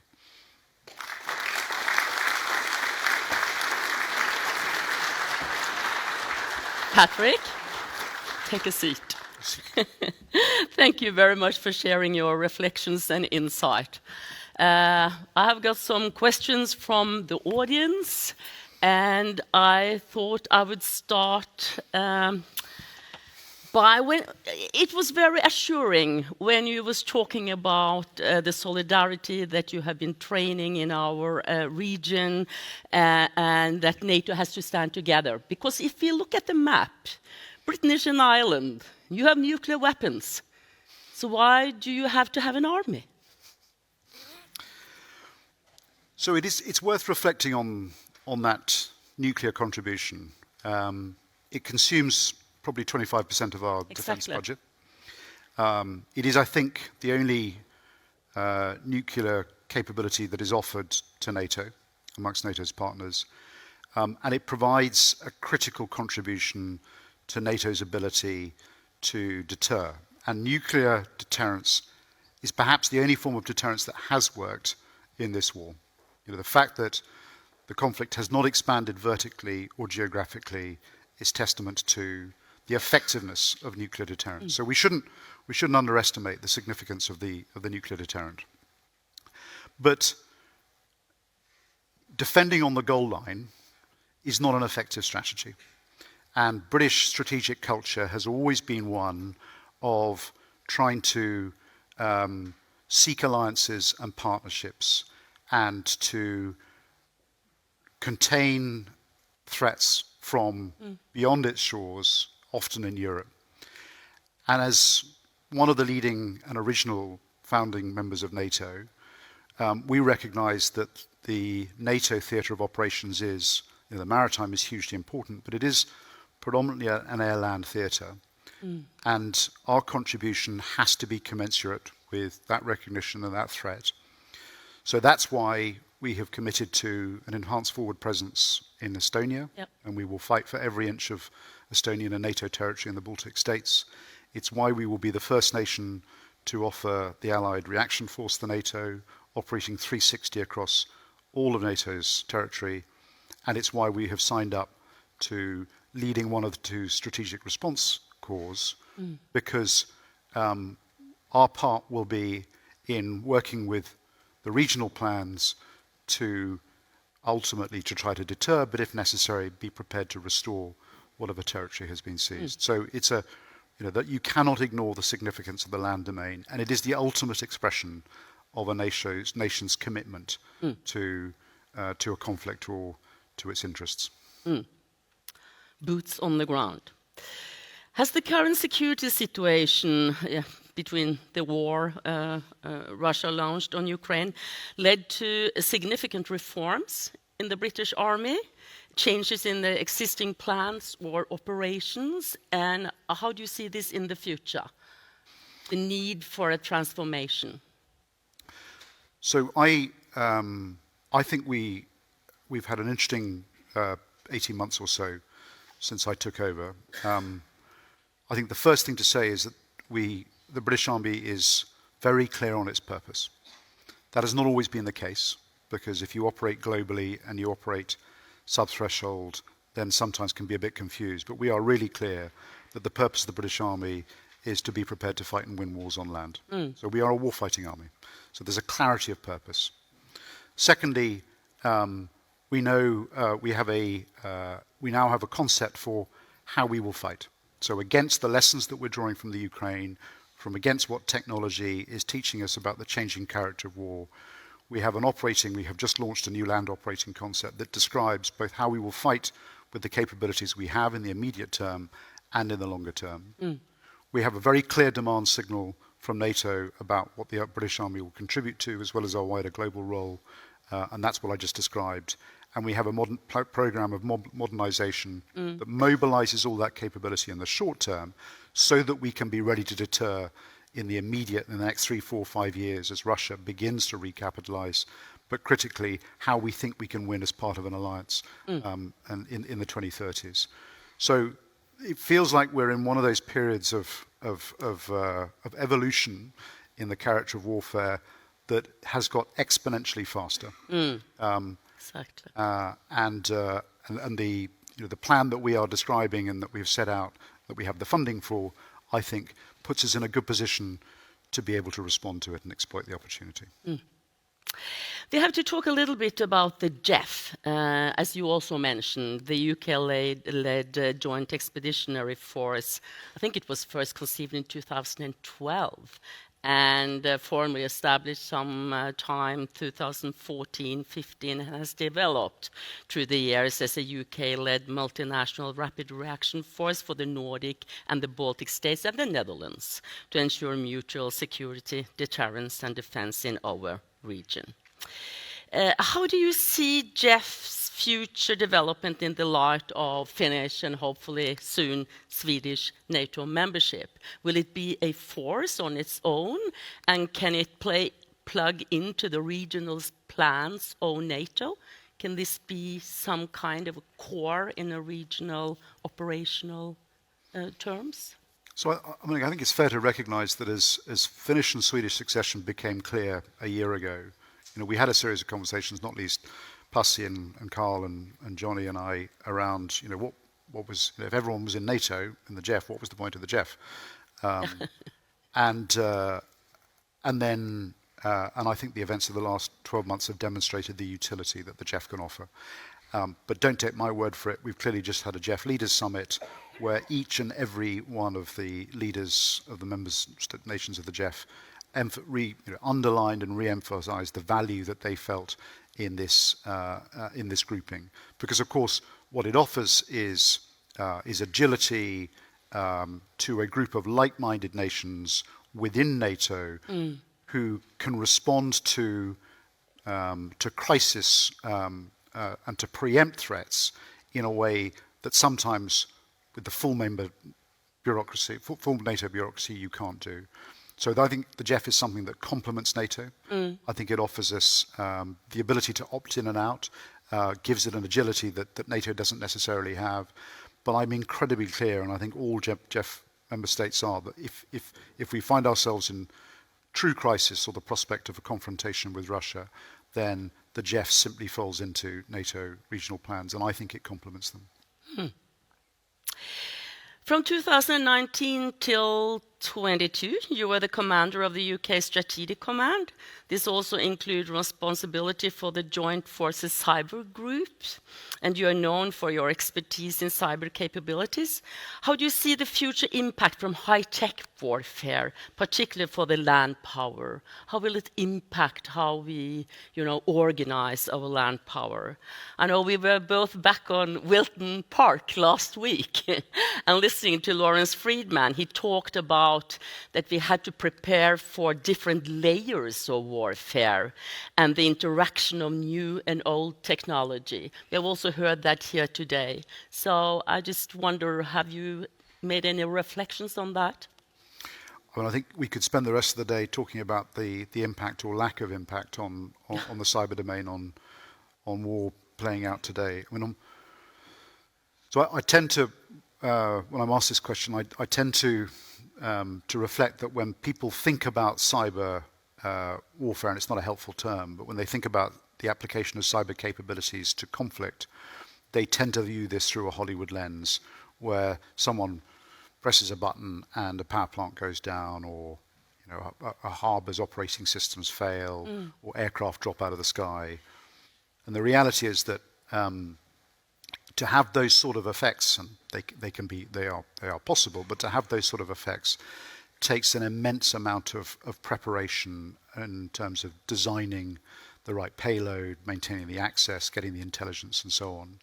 And even when they do occur, they are rarely decisive. They might create a momentary window of advantage, but no more than that. The real power of cyber warfare is the ability to change people's minds and change people's behavior. Yeah. So it's disinformation. And I think just in the last 2 weeks, we've seen evidence of disinformation affecting democratic processes in Eastern Europe. And and that is really where we should concentrate our efforts. So at the overall strategic level, I think cyber warfare will remain an enduring feature. It will not remain a fixed landscape. It will evolve, and what we must harden ourselves against is to sort of strengthen our democratic processes. If you drop down a level to the operation and the tactical level, I think some of the most significant changes that we've seen in the evolution of warfare have occurred in the cyber and the electromagnetic domain or arena. And in particular, as Ihor was describing earlier on, the impact of electronic warfare, of a congested electromagnetic spectrum on people's freedom of maneuver, the transparency of the battlefield. Yeah. And so one of the critical deductions, I think, for Western armies, and for us in particular, has to be to generate an ability to maneuver in the electromagnetic spectrum. So when you are designing operational plans or tactics, if you are not thinking about the electromagnetic spectrum and how you defend yourself and how you create windows of opportunity to exploit, then you're probably going to get caught out. I will try to squeeze in a couple of questions from the audience. Here we have one. How will the British Army participate in exercise Nordic Response in 2024 and work together with the Nordic armies? So we plan to participate. I think we've got 3 Rangers participating, as well as desperately for a member of my staff. I have no staff here. I can't answer the question in detail. I know that it's a hugely important. I mean, for us, it's a very significant exercise because it represents for the first time the interaction between the 3 Nordic countries, and so we want to play a part in that. For me as well, it represents, I think, the first step into trying to work out what the British Army and what the UK's role will be as it comes to considering contingency options for the Strategic Response Corps. Oh. Do we have 5 more minutes? I lost track of time. Yes. Yes, good. Yeah, how does the UK view the Norwegian contribution to NATO? Maybe I suppose this question in Norwegian language. Hvordan syns du Norge gjør det i NATO? So at risk of boring people I had dinner with last night, I'll just repeat what I said. I think what this conference represents is a reflection of Norway's convening power. And as most members of this audience will know, we are only a few hundred meters away from Norway's Resistance Museum. There's not a Norwegian in this audience who hadn't lost somebody under occupation in the 1940s or whose forebears didn't take part in the resistance. And so this is a country that knows what it is to be occupied and to suffer.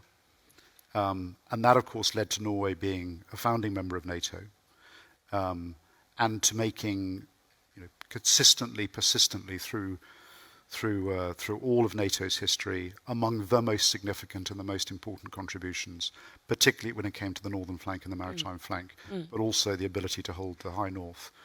And when you combine that approach to hard power, which I think has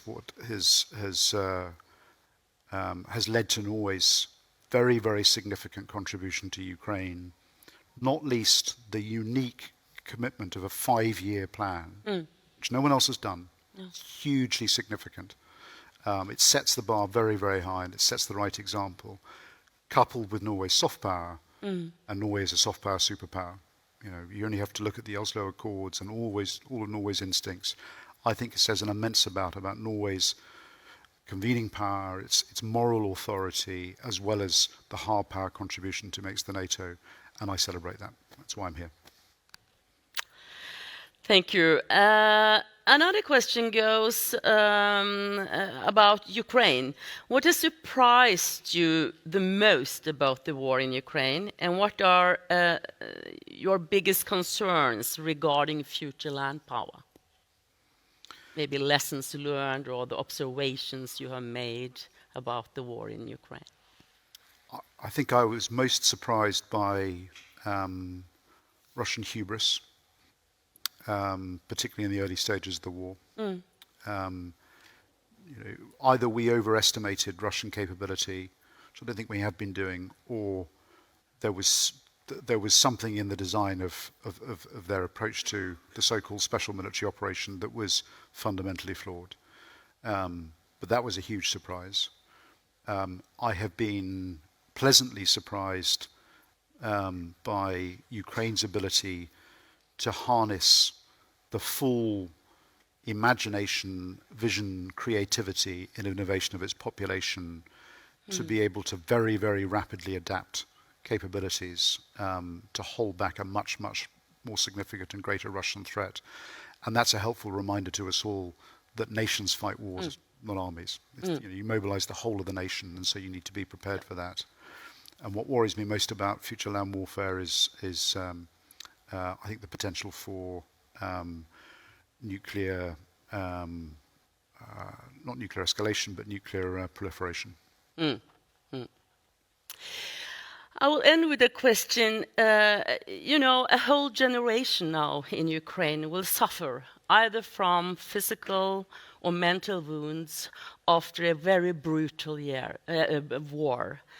And I wonder, how can NATO, the UK, or Norway be of help in the future? I know that you have been in Britain. You are known to take care of your soldiers, the veterans. You have been a voice of that they shall talk about their memories, how they feel their mental wounds after being in Afghanistan, Iraq, and in other international operations. You have been a face for that, in a way.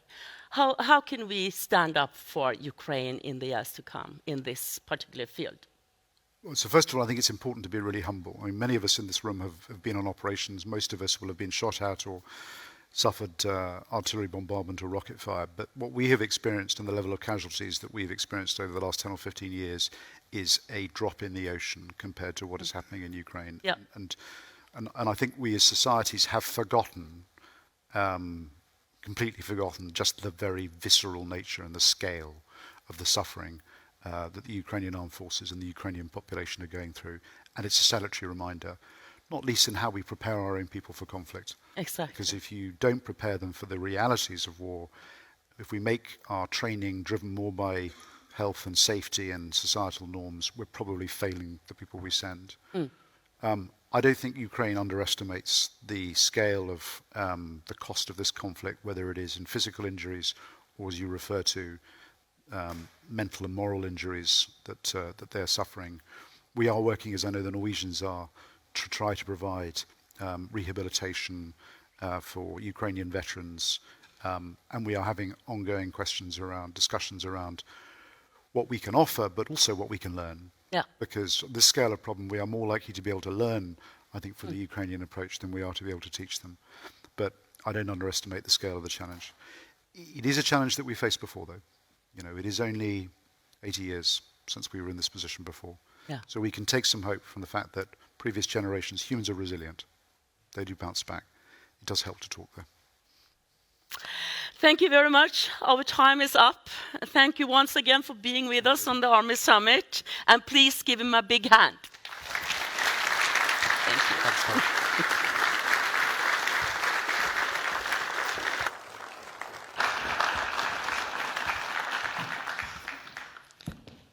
Thank you so much, Secretary General of the Norwegian Atlantic Committee, Keat Hansen-Bundt, and a special thanks to the keynote speaker for their insight and perspectives. We will now have a short break to stretch our legs and be back here on live streaming in approximately 15 minutes. A huge thank you again to General Sir Patrick Sanders and Keat Hansen-Bundt.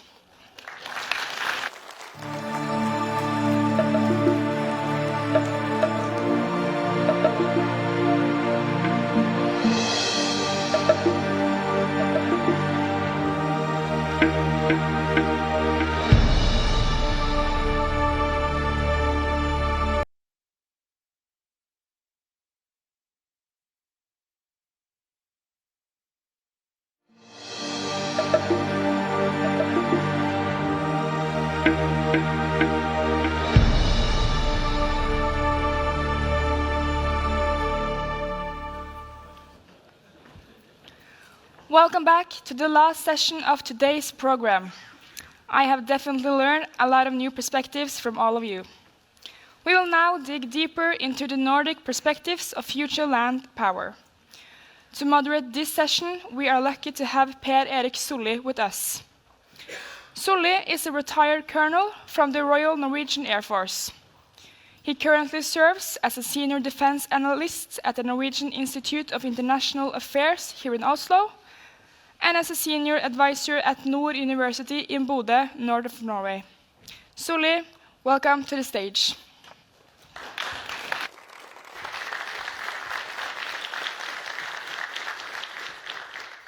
Thank you, John, for the kind introduction. It's a great pleasure for me to moderate this final session of the Army Summit on perspectives of the future land operations in the Nordic region. And for those in the audience who want to submit any questions to the panel in this session, please use the slido.com and also the hashtag Army Summit. And for those of you who are viewing this on digitally, there's a QR code on the side that you can also use to connect.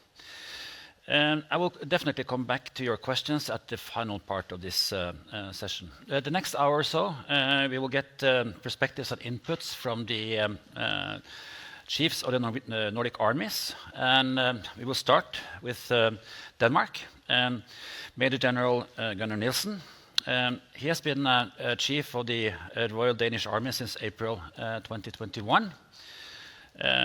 His previous career includes posts as chief of the Royal Danish Army's 2nd Brigade, and he's also been chief of staff for the Danish Home Guard, and worked for the Danish Ministry of Defense and also Defense Command in planning staffs, and also in several positions in the Army, in Army battalions, to mention some of his highlights.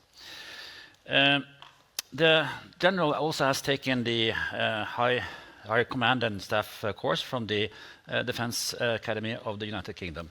So, Major General, the floor is yours.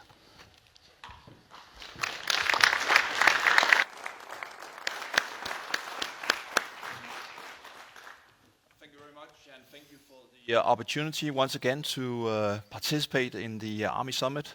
It's a great pleasure, and I think, like you mentioned in your opening, Lars, this year it's even more important than ever before. So thank you very much for that. I've been asked to share a few thoughts about personnel, and I'll do that, of course, from a Danish perspective, but I think I will more or less cover some of the challenges that we all seem to face these years on this matter. Well-trained military personnel is essential to the success of the Army. And as I heard it said last week in USA, people don't join the Army, they are the Army. Today's battlefield and the battlefield of tomorrow still depends on boots on the ground. So last week, when I participated in AUSA in Washington, I had the opportunity to see some of the most advanced military equipment presented by industry today. But even though technology is evolving with a high pace, the economy cannot replace all personnel in the Army. Technology should improve our methods, not replace them. However, we must encourage the youngsters to involve in the armed forces, especially with their knowledge and insights on today's tech solutions. That kid in the basement might be our next world-class programmer or drone operator. The personnel situation in many Western armies are in a struggle. This includes also the Nordic region. Not necessarily the recruitment part, but we are struggling with retention. That's not a new situation. But in these years, we have to transform our armies from stabilization and coin operations into armies that can conduct operations in the full spectrum. We need trained and experienced soldiers to be able to conduct combined arms operations. We need to be able to retain personnel. The transformation of the bureaucracy and modern personnel policies plays a crucial part in the broader transformation occurring in the Nordic region. In Denmark, we see the need of changing the personnel policies to build future capabilities, consistent with new strategic environments and with the democratic realities in the future. We need to have a new approach. The new generations, at least in Denmark, wants to be able to combine a family life with the military service. Combining these demands with transforming and building armies is challenging. But I think we must deliver on this. In other words, we need to reform our personnel policies. These reforms must include expanding recruitment capacity, improving working conditions, revamping career plans for all ranks, a modern compensation system, increased diversity among all ranks, and a general improvement of the quality of life for military personnel and their families. In Denmark, we need to invest in modern and new barracks. We have overlooked this area in the last decades. And this area is, of course, a crucial part of building and strengthening our foundation in the Army. In my opening, I stated that recruitment is not a problem. And that is true. But being a small nation with a small population like Denmark and the other Nordic countries means that it is limited how big a professional army we can sustain. A substantial part of the population must still be in industry or in public service in order to maintain our welfare and our prosperity. The key to that, at least in Denmark, could be a shift from a large professional army to a smaller, with a small conscript army to a professional army supported by a larger conscription and mobilization forces. That is, of course, one way to ensure the necessary robustness in our units. But there could also be other ways to strengthen the army. A larger and more active reserve where we combine a civilian employment with shorter or longer periods of service each year. Some could rightfully argue that we have done that for hundreds of years. But the new idea is to take the reserve to the next level and to share the soldiers' employment between the service and their civilian employers. Finally, we must strengthen the diversity. We must be able to recruit from all parts of the population, not only to gain more soldiers, but also because it will make us stronger. We are not very good at doing that. We put up all sorts of requirements and demands for the young people just to be able to join the army. We are like, at least in Denmark, we are like a castle with high walls. It's difficult to enter. And only the chosen ones are allowed inside this castle. I acknowledge that we still need strong soldiers to carry heavy backsacks. But we also need soldiers who can program our computers, put up communication, handle the new technology, control drones, etc. You don't have to be 200 pounds of muscle to be able to do that. So let's tear down those walls and let all the talent inside the armies. It's not only a good idea, it's a necessity. Finally, I like to underline that we have the opportunity to succeed. The army is attractive to young people. We just need to be better to promote it and to adapt the demands of the new generations. Thank you for your attention.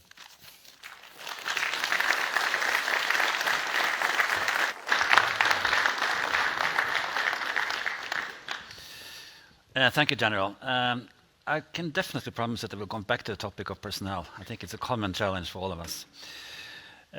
Up next is Lieutenant General Pasi Välimäki. He has been commander of the Finnish Army since 2022. His previous positions include commander of the Karela Brigade and also Deputy Chief of Staff Operations. He has experience from leading the Strategic Defense Planning branch at the Defense Command, Plans and Policy Division in Finland. He also has an executive master in business administration, armaments and capabilities from the Aalto University in Finland, and is also a master of science in national security strategy from the National Defense University in Washington, D.C. So, Lieutenant General, the floor is yours.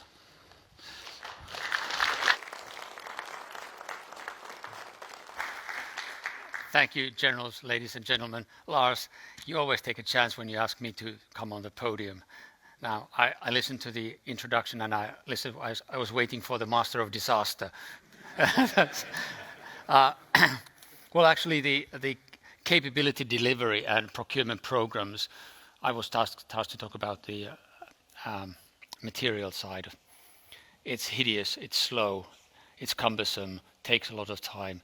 But again, we are responsible for the people of using taxpayers' money. So in that sense, it kind of makes sense. In Finland, we have learned that there's two lines of effort, two swim lanes on procurement and creating a capability. One is the incremental change, like Gunnar just said about the pool of talent. Our pool of talent in Finland comes from the reserves. 97% of our forces are reservists. So the national pool of talent is where we get our gravity, center of gravity, which basically says that from 19-year to 35-year-old, we have about 220,000 trained soldiers, which then we have to equip. So the equipment, we have to have a steady incremental development of the existing capabilities, doing midlife extensions and midlife upgrades, and we have to be quite smart on how we do that. From the experience from Ukraine, in March last year, our government decided to give an appropriation bill of over 2 billion euros. 2 billion euros for operating costs, readiness and procurement, which ended up us buying 48 K9 self-propelled guns, which brings us to a number of 96 in a few years' time. A huge amount of replacement of APCs, 6x6. And then we're looking at batteries, tracks, tires, ammo, spares. We went up with stocks because we realized that we need stocks. Anti-tank weapons from AT4 handheld to missiles, Eurospike long range, night vision equipment, Sako sniper rifles. A huge variety. When the Air Force buys something, it goes and says 64, please. And we can't say 64, please. We have to say there's a huge variety of equipment that we have to have. So we beefed up that up, and we started our modernization already a few years ago. Of course, we had a steady modernization program on, but we really ramped up. And now we are looking at the same time line of effort 2, which is another swim lane on innovation, new technologies, which can then be transferred to the swim lane 1 and then start procurement. Looking at counter UAS, robotics, AI, networks. We have a software-defined radio program ongoing, and it looks very promising. I saw the results yesterday. And so we're having new things coming up pretty fast. But we have to be able to sustain the equipment, which John Kolashevsky well said, that the sustainment piece is key. So when you have 200 tanks, you have to sustain those 200 tanks. Then you have to be able to repair them after they have been hit in the battlefield. You have to restore them and then man them and put them again. The costs, many say that now it's cheaper to buy things. No, it's not. To be honest, it's not. Convergence is making things simpler. No, yes, it is in a way, but at the same time, the costs are just driving up. And the operating costs and the maintenance costs are just creeping up. So there's a challenge on how much you can buy new, how much old, and it's a balance. It's not easy. We have big open questions in Finland. Arctic mobility, that's $1 billion question. Infantry fighting vehicles, what are we going to do with our Leopards? Upgrades, a midlife extension. Those are billion-dollar questions. So I hope we can join together in the Nordics and find similar solutions so that we have interchangeability as well as common spare parts, common ammo, and training. That would make sense. And thank you.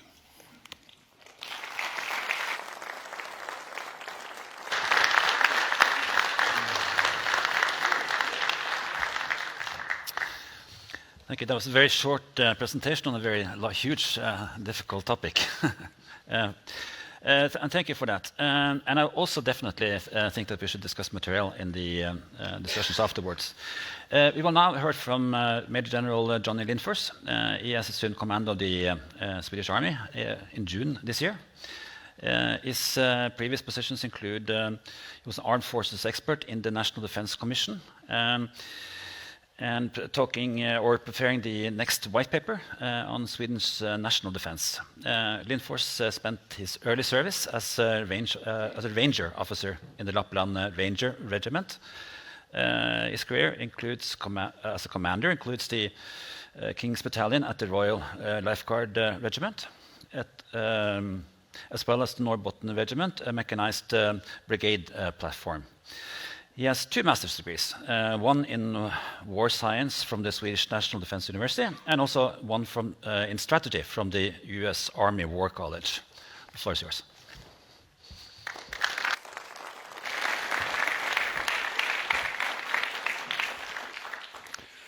All right, thank you. And thank you, Lars, for inviting me. I've been asked to say a few words on organization, and I will take the perspective of what are we learning from Ukraine, and also what's the so what for Sweden. And as for many nations, we come from a situation where we optimized our army in battalion task groups for out-of-area operations, meaning that there were Swiss army knives rather than hammers and spears. We're in the transformation for adapting to large-scale combat operations and doing that in a division framework. And I think that's one of the key takeaways also from Ukraine and what Sir Patrick mentioned as Russian hubris. Trying to direct and organize warfighting from the strategic level with battalion task groups in a special operation didn't prove very successful because you're skipping levels of command, skipping brigade level, division and corps level, meaning that the commanders in the front could not focus on close. They had to focus on everything. And that's probably one of the reasons that initial operations didn't succeed very well. So we are definitely trying to organize ourselves in the manner of letting the division commander handle deep operations, while brigade combat operations focus on close. Also, the transparency of the battlefield was mentioned, meaning that we are looking to organize smaller, more agile, dispersed, and constantly moving headquarters for the formations. The large, static, networked headquarters, that time is over. Hardened shelters or dispersed units moving is the only way to survive. We're also looking at what level of organizational interoperability we can do. And we constantly come to the conclusion that preferably not below brigade level. Battalions can be merged into a multinational brigade, but there are cultural differences, there are differences in SOPs and so on that are causing misunderstandings and will demand a lot of more training. We see the need for a future core headquarter, LCC, in the Nordic region in order to coordinate the actual de facto backbone of a Nordic corps that exists in the 3 Nordic nations, or the 4 Nordic nations actually. We see the need for joint logistic support groups in order to organize the sustainment and logistical flows, because it will be contested logistics. We have been very used to more or less peacetime logistics well ahead into the operations area. That time's also over.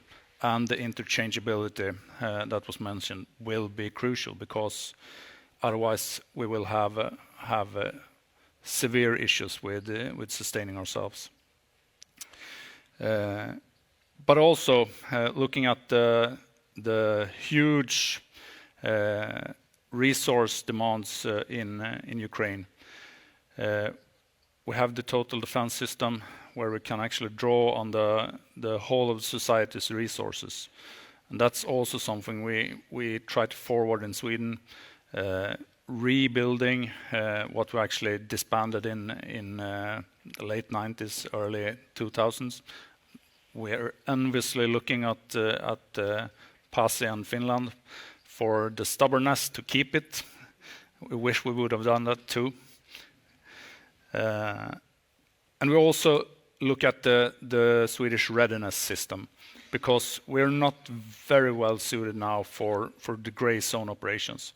We have very clear lines in our legislation between war and peace, and that's not the reality. So that's also something that we're looking into and trying to figure out how we can actually get assets ready. To me, it's all about access to assets. When can I draw on the professional soldiers, the reserve soldiers, the conscript soldiers, and when can we draw on the whole of the society's resources? And that's very clear lines between war and peacetime, and that's something we have a hard time to work with. So, Lars, you also asked the question of how we organize ourselves to stay in the fight in a long conflict without having to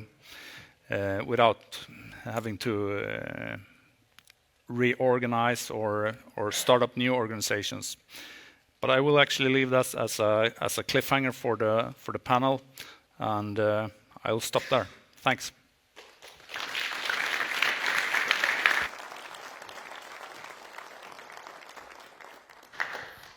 Thank you. There's definitely some points we can pick up on the discussion afterwards. The final speaker is one of the co-hosts, Major General Lars Lervik. He has been Chief of the Norwegian Army since 2020. Prior to that, he was Chief of the Brigade North, and he has worked several years in the Ministry of Norwegian Defense, especially with security politics and defense politics. And also preparedness and crisis management. He has also served as in different positions in the Armour Battalion, and now also has 2 master's degrees, one from King's College in London, and one from the US Army War College. Please.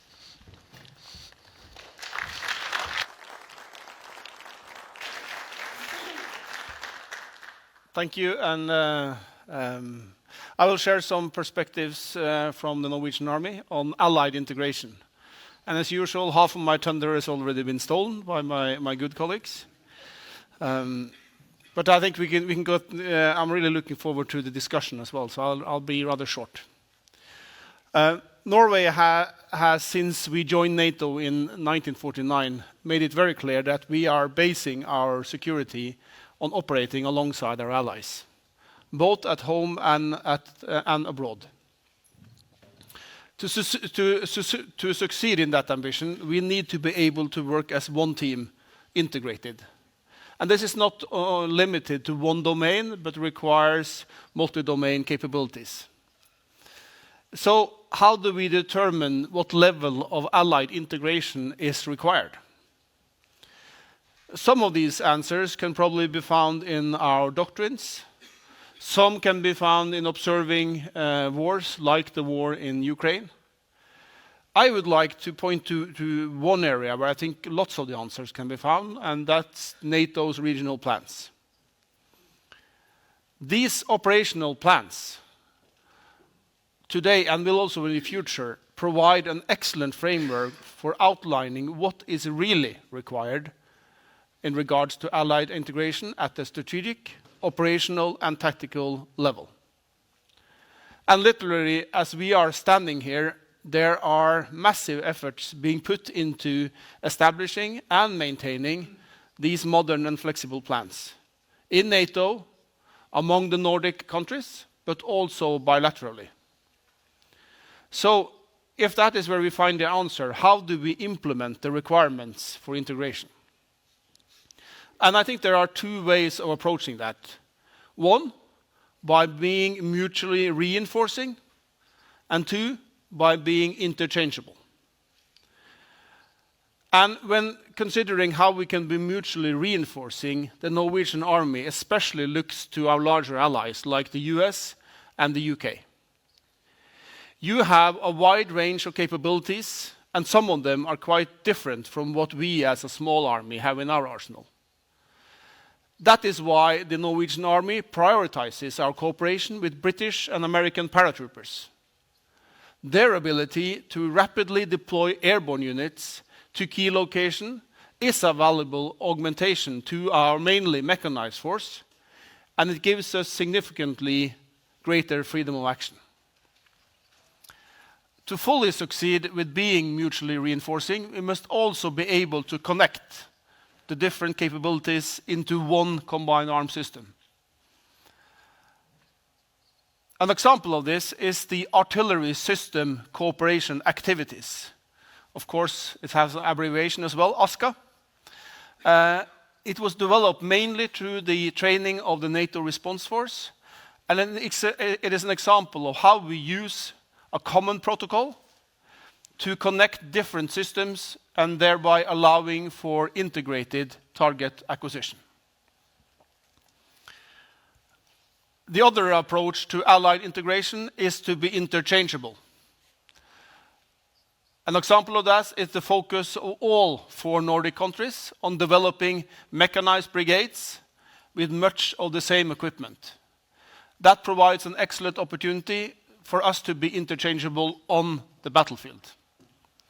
And also 30 years of operating shoulder to shoulder on the Balkans and in Afghanistan has also strengthened our common culture and traditions, and that promotes such an approach. Plans and force design are important for Allied integration, but in order to transform ideas to reality, we must also practice.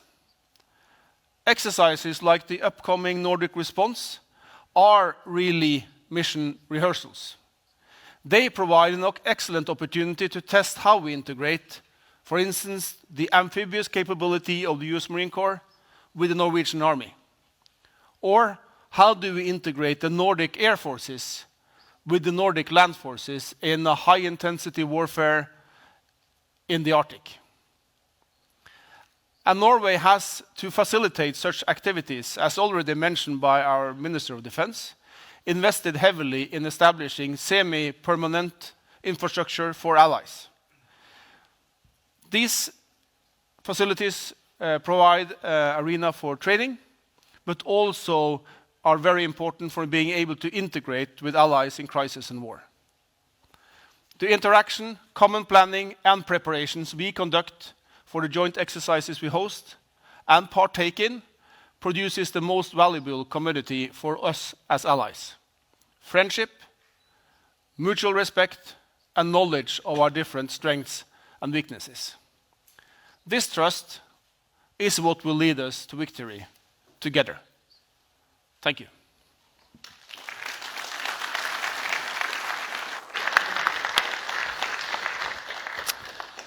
Thank you, General Lervik.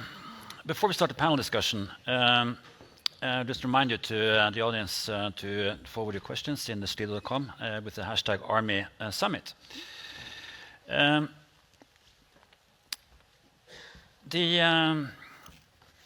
are so many topics to choose from, but I think I'll start with personnel. The last couple of decades, we faced, many countries have faced the transition from the Cold War large structures to expeditionary warfare, downsizing, with also making our forces more efficient. So the whole personnel system has been in a grinding system towards a much smaller and agile force. But now we're turning the tide.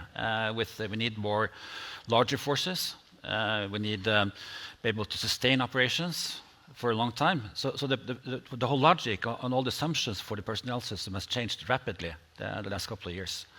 So, and I think that your comments, Nilsen, was that you could have been talking about the Norwegian army or other armies as well. So I think we're facing a lot of general problems that you addressed in your intervention. So I'd like to start with Finland, perhaps, who has the largest army of all.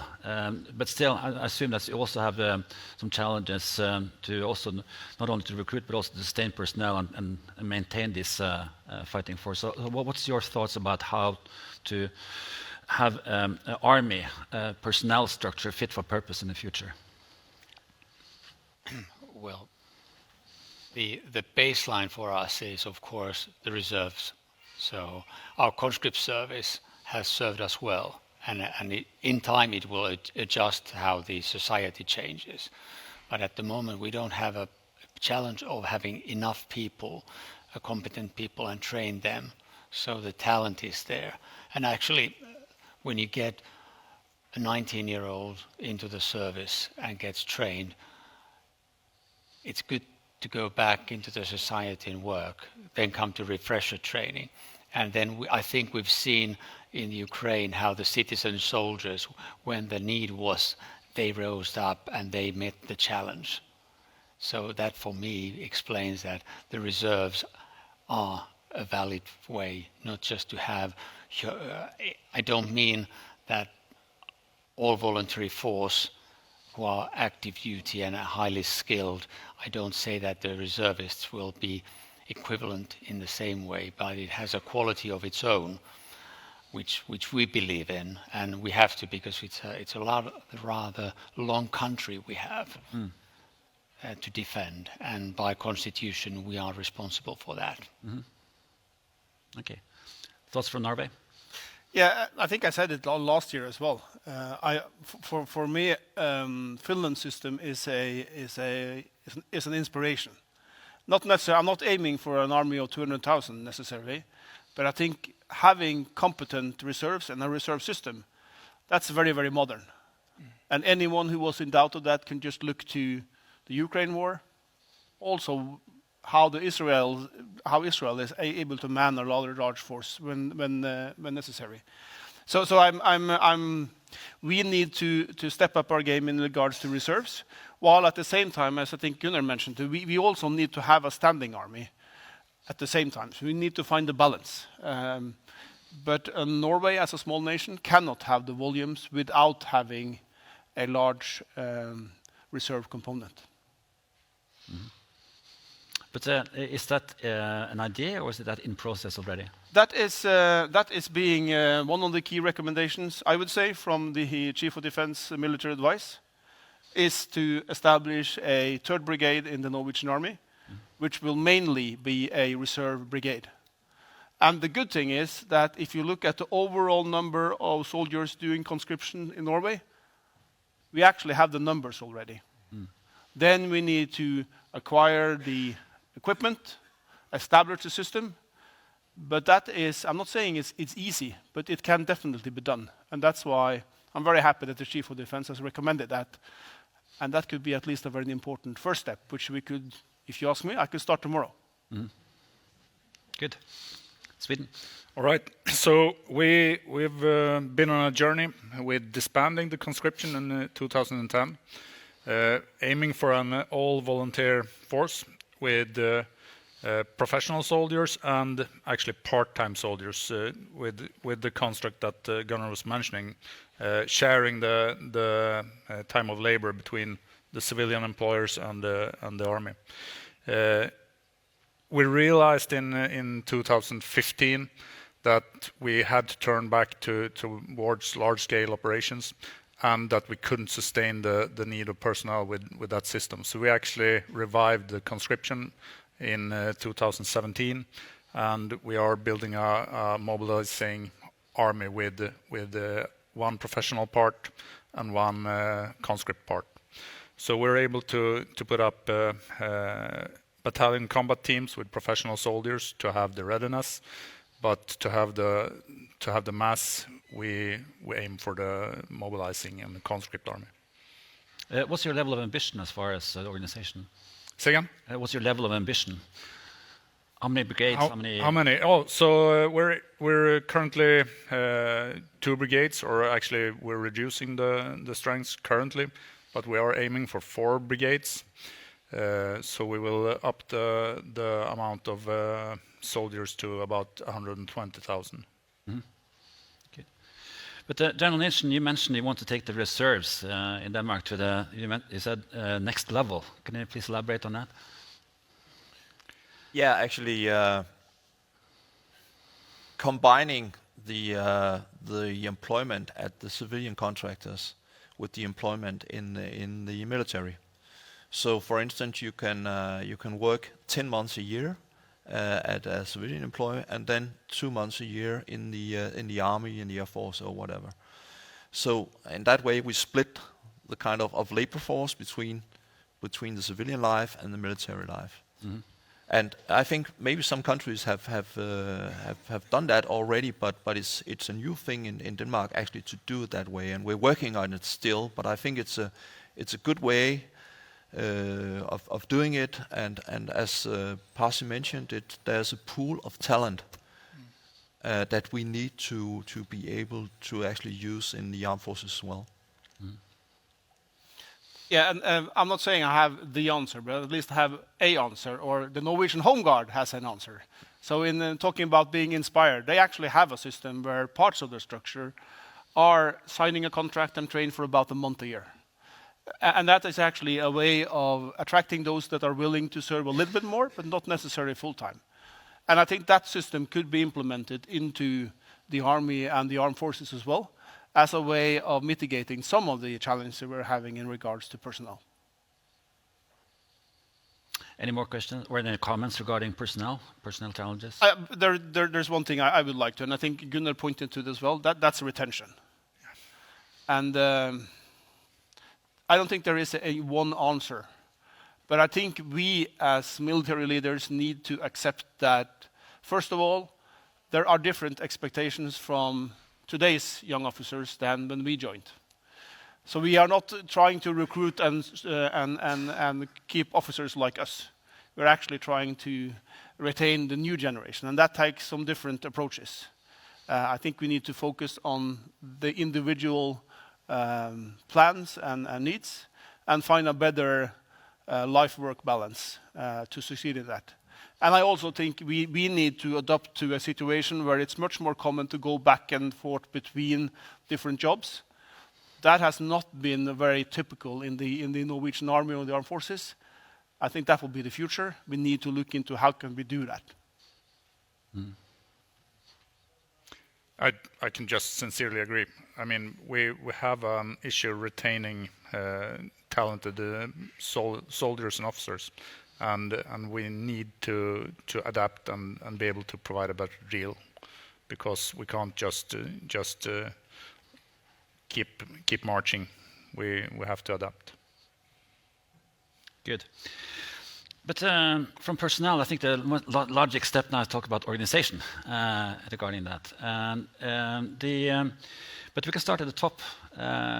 You mentioned in your intervention a land component commander. I assume you meant the Nordic land component commander structure, or can you please elaborate more on that? Yeah. So, looking at, we're not NATO member yet. But looking at the future, looking at the planning, no matter what, we likely are in this position where we need to coordinate our forces in the high north, and especially in the land domain. So no matter what, there will be a need for a coordinating entity and a C2 structure that can handle that, which is not the case currently. So when we lay out our plans alongside each other, we clearly recognize the needs, and we need also to develop the ability to employ enabling forces in the region, and none of us are really built for that in the current situation. Comments from that? I agree, and again, I think how this will look remains to be seen, but we need to have some kind of coordinating body. But I think we are now in the process of, and will soon, when Sweden becomes a member, we can then make one plan, have one mission, one actually concept of operations, and based on that, I think we can come to start looking at what kind of command and control structure do we need. But there is plenty of really big tasks if we are looking at doing large-scale combat operations in our area. Everything from sustainment to targeting to being a part of the joint structure. So we will need to have some new structures without me being able to say it. We will look like this and be stationed there, but there need to be something new. Mm. But regarding something new, materiel. Back in the days around the financial crisis in 2008, I remember the Nordic defense chiefs, they suggested that we should have a common procurement and have identical equipment for then economic reasons. But is that actually a valid strategy today, or does it only have the advantages to that, or has there any disadvantages? Should we procure the same equipment? Or should it be a differential strategy? Okay. Yeah. I would say that that would definitely be an advantage. If we try to synchronize our acquisitions, our modernization programs, and so on, as I think Pasi mentioned, having the same kind of equipment, being able to train together, combined training and so on, definitely an advantage. And I think actually, if we see Nordefco these years has actually developed into a forum of real cooperation, and also perhaps a basis of acquisition and so on. So I think we cannot do too much of that actually in the Nordic context. I totally share Gunnar's approach. I'm a bit pessimistic. Mm-hmm. It's because I have a long path as master of disaster in a way. So I've been in Copacabana for several years in the Nordefco, and it is really challenging to adjust timings and requirements. So nations set certain requirements, which are national requirements on the vehicles, how they're inspected, what are the traffic regulations, all the way going to the environmental requirements, and then timings. How many pieces do you want? How many am I ready to compromise with these? And the timing of the money. So there's many obstacles, and that's the procurement process and capability delivery is not easy. Unless there is an urgent operational requirement. Mm-hmm. And that's what happened last year. And that sort of kicked the door open, and we changed our procurement processes in a fortnight. Mm. But you did, but we did not. Yes, we did. And that means that we were flying with making arrangements and getting things done.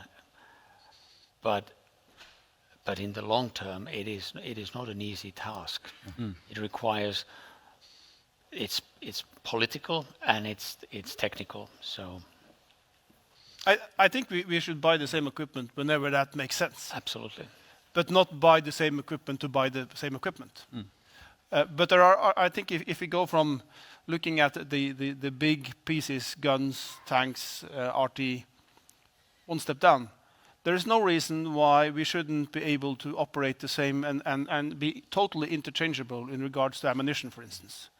We all have 155 millimeter guns, same caliber.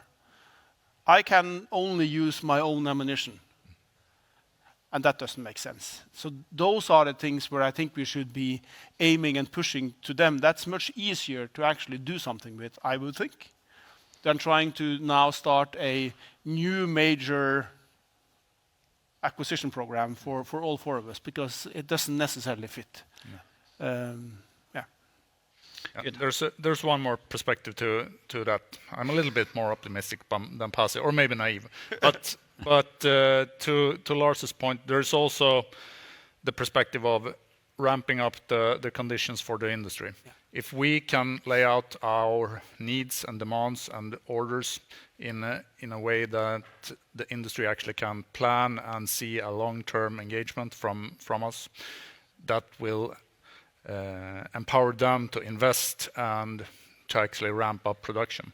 So we have a mutual task, and we can mutually benefit from actually draw out the long timelines and engage the same industry.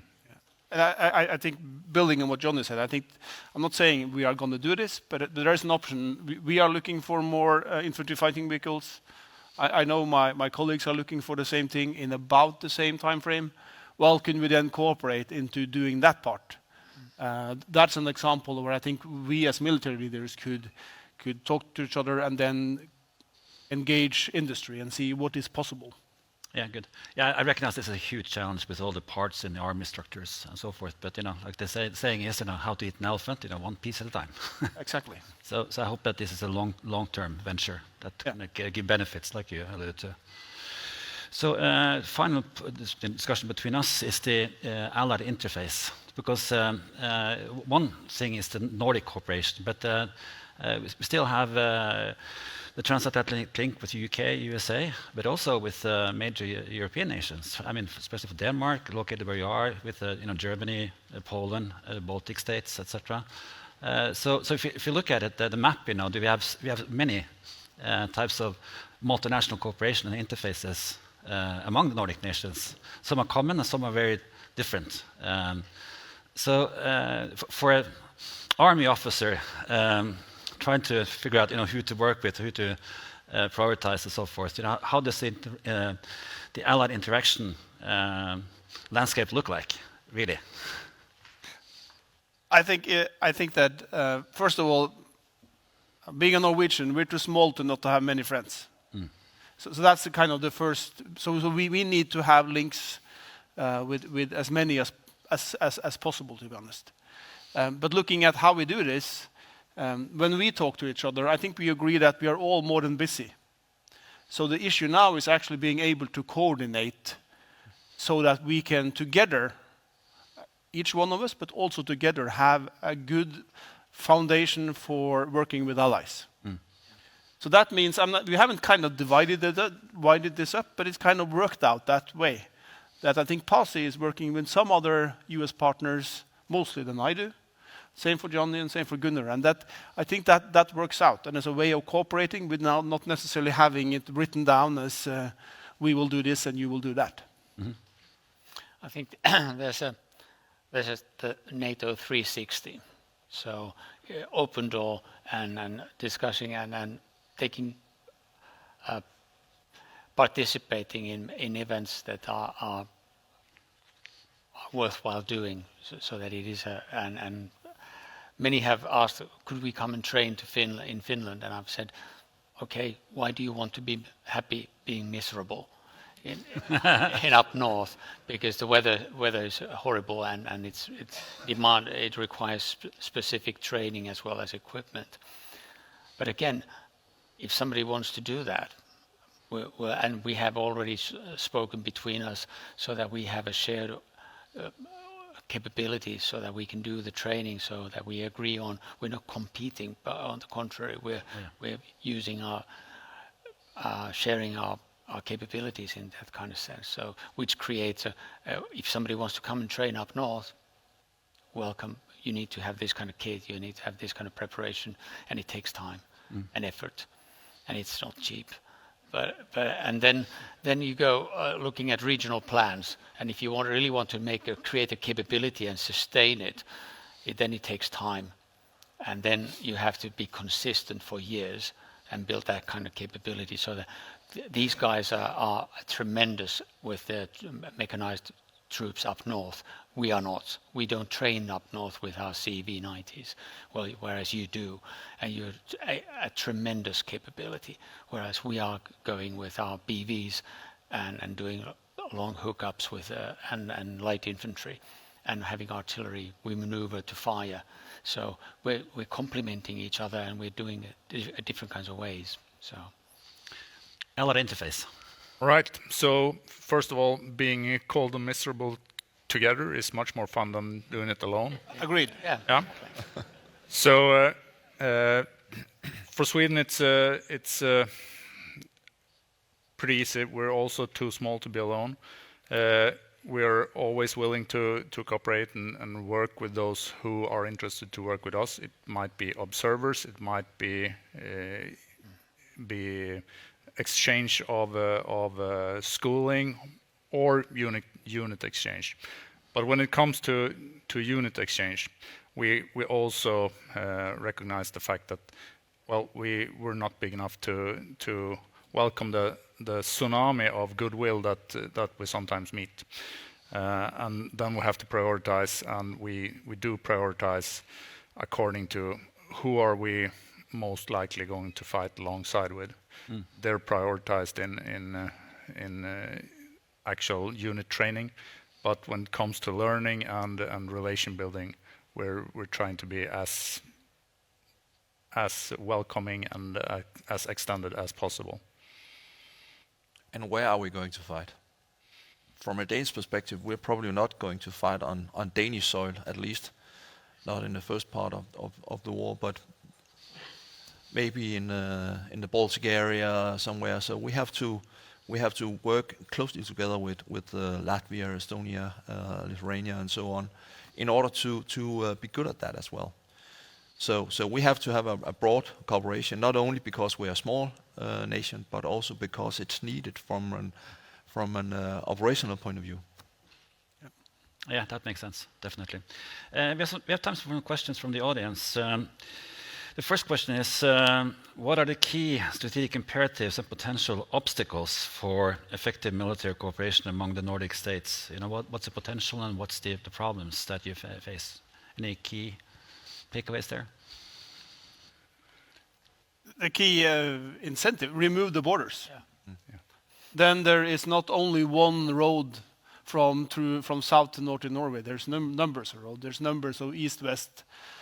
So I think that's the great imperative. It just makes sense from a military perspective, but I think also from a cultural perspective, it makes sense.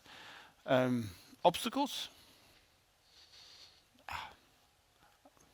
I think we just have to do it. I don't see any major obstacles. But this is not like something we decided to do now. We have been doing this for a while. So I think it's building on it, and potentially, if you ask me, maybe accelerating it whenever that's possible. The key is also bringing people together. Yeah. You know, the mutual exchange of officers, NGOs, soldiers between our countries, so they get to know each other. The human relations is absolutely important in this matter as well.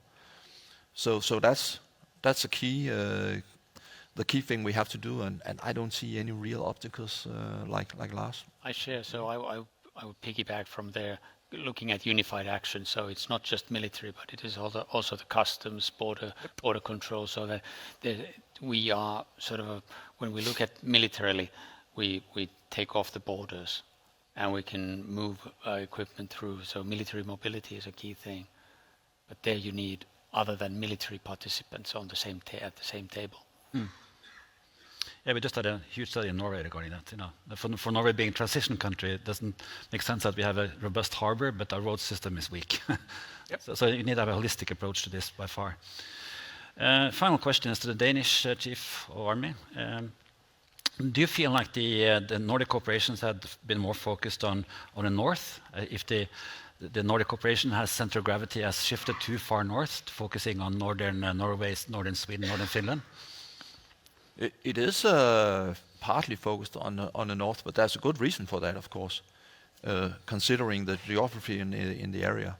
But with Finland and Sweden joining NATO, there's also a common Nordic perspective.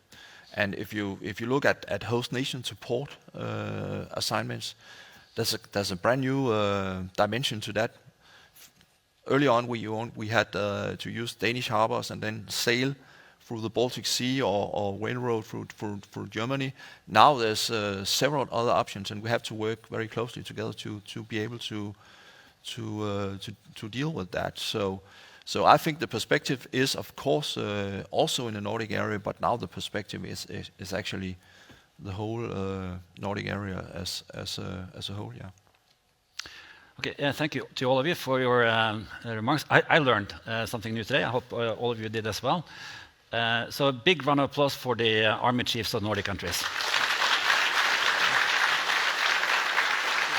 Well, thank you, Johnny. So,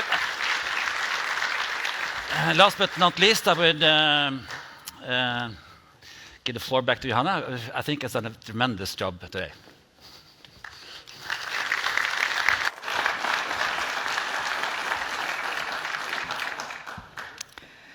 Thank you so much for moderating this last session of Army Summit, Per Erik Solli. I am confident we all have new thoughts and ideas on how to develop the land power in the Nordic region. It is only a few minutes left of the program. The video from the live stream will later be available at YouTube for those of you who want to share the content or watch it again later. Before I give the floor back to the Chief of the Norwegian Army, I want to say thank you for following us here from Akershus Fortress. Major General Lars Lervik, we are looking forward to hear your conclusive remarks on this year's Army Summit. The floor is all yours.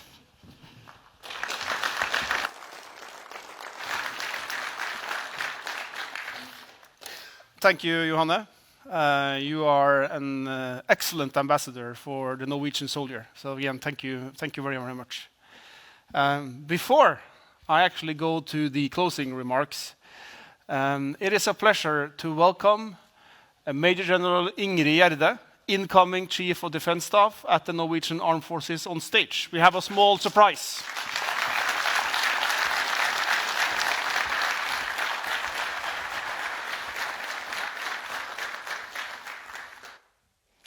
Distinguished guests, I'll take this in Norwegian. Kjære Per Christian Jacobsen, kan du komme opp?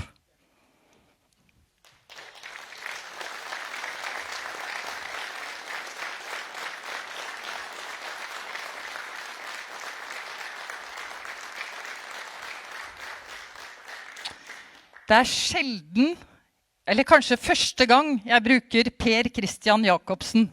For alle oss veteraner, og som kjenner deg, så du Pekka. Og det en stor glede og ære for meg som veteran og venn å få hedre deg her i dag, sammen med alle dere. Jeg står her som stolt veteran. Sammen med alle norske veteraner har jeg fått lov å jobbe for fred internasjonalt og nasjonalt. Vi ressurser i samfunnet. Vi har med oss en ballast i ryggsekken som verdifull. Vi har opplevd kameratskap ute og hjemme, men vi har også tatt belastning. Og noen av oss, de aller fleste av oss, trenger nå og da en stø hånd, en god kamerat, noen som ser oss og tar vare på oss. Og nettopp der kommer du inn. I senere år så det mye større bevissthet rundt veteraner, ressursen veteran, men også hva det kreves. Både før, under og etter internasjonal innsats. Forsvaret har gjort mye, samfunnet har gjort mye, men det også en del ugjort.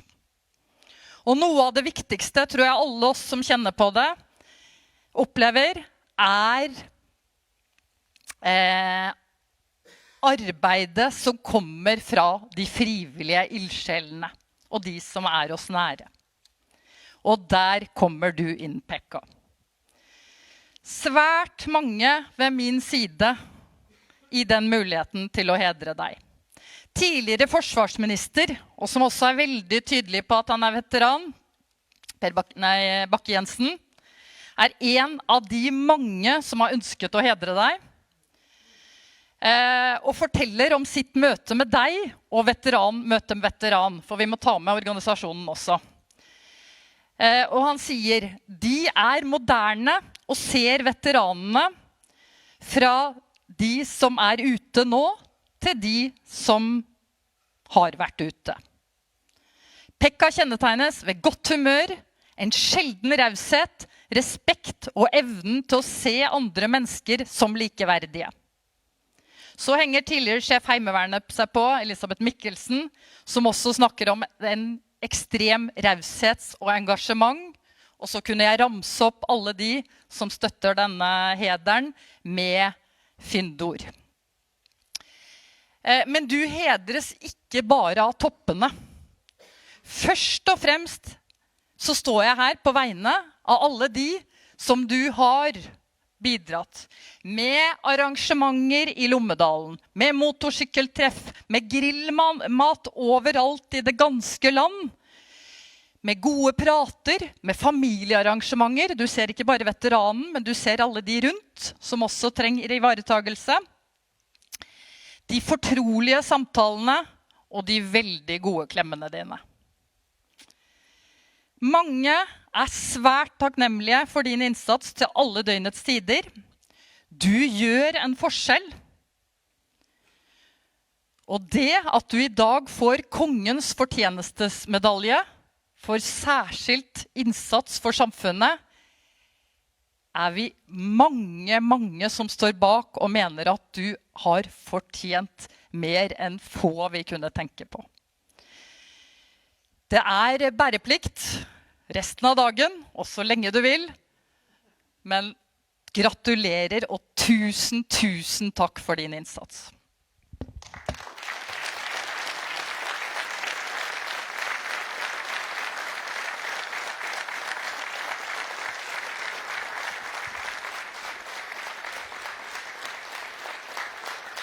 Og da leser jeg. Reis opp, ja. Vi, Harald, Norges konge, gjør vitterlig at vi under 20. juni 2023 har tildelt Per Christian Jacobsen vår fortjenestemedalje, undertegnet av Harald Rex.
Yeah, it's not every day His Majesty the King gives someone his Medal of Merit.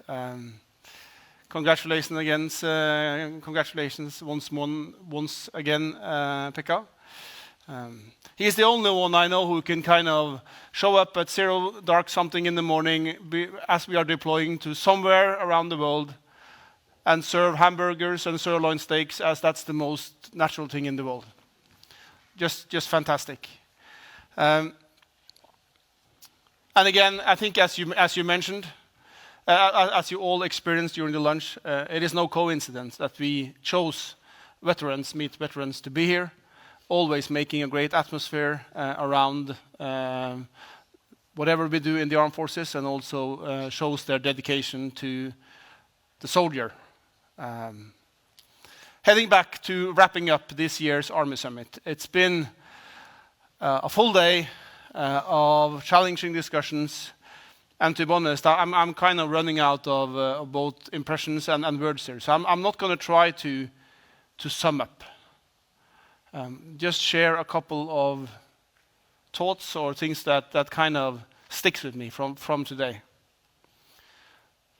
I think we have heard what war in the 21st century is actually about from Eor. And I am impressed with the fight, and we will continue to stand by you, also in the days to come. But Slava Ukraini.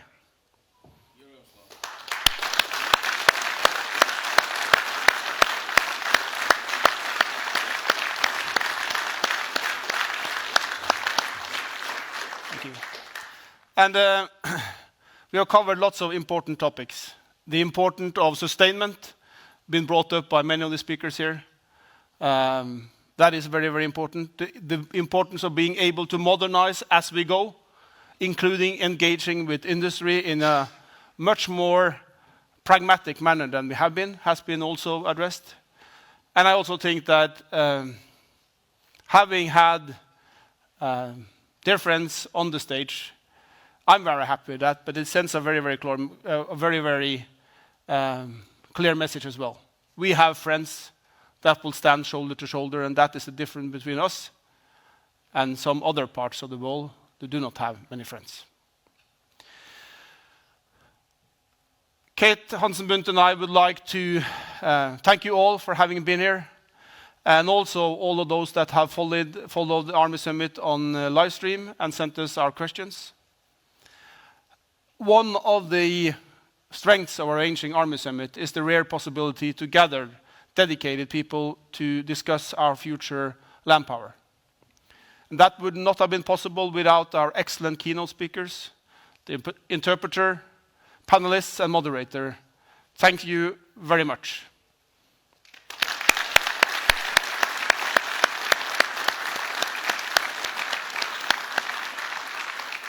And we also heard some great music from the Wind Quintet, from the staff band of the Norwegian Armed Forces, and from His Majesty's the King's Guard Band. Also give them a hand, please.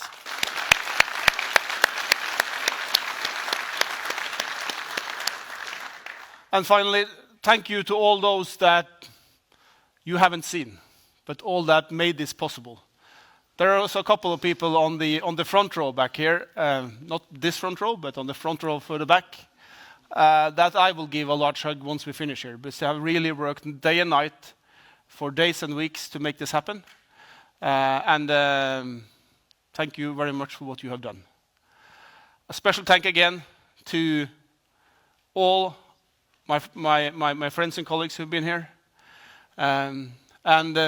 Let's make sure that we keep doing this, keep sharing our perspectives and insights, that we keep striving for higher levels of innovation, and thereby being able to meet challenges together also in the future.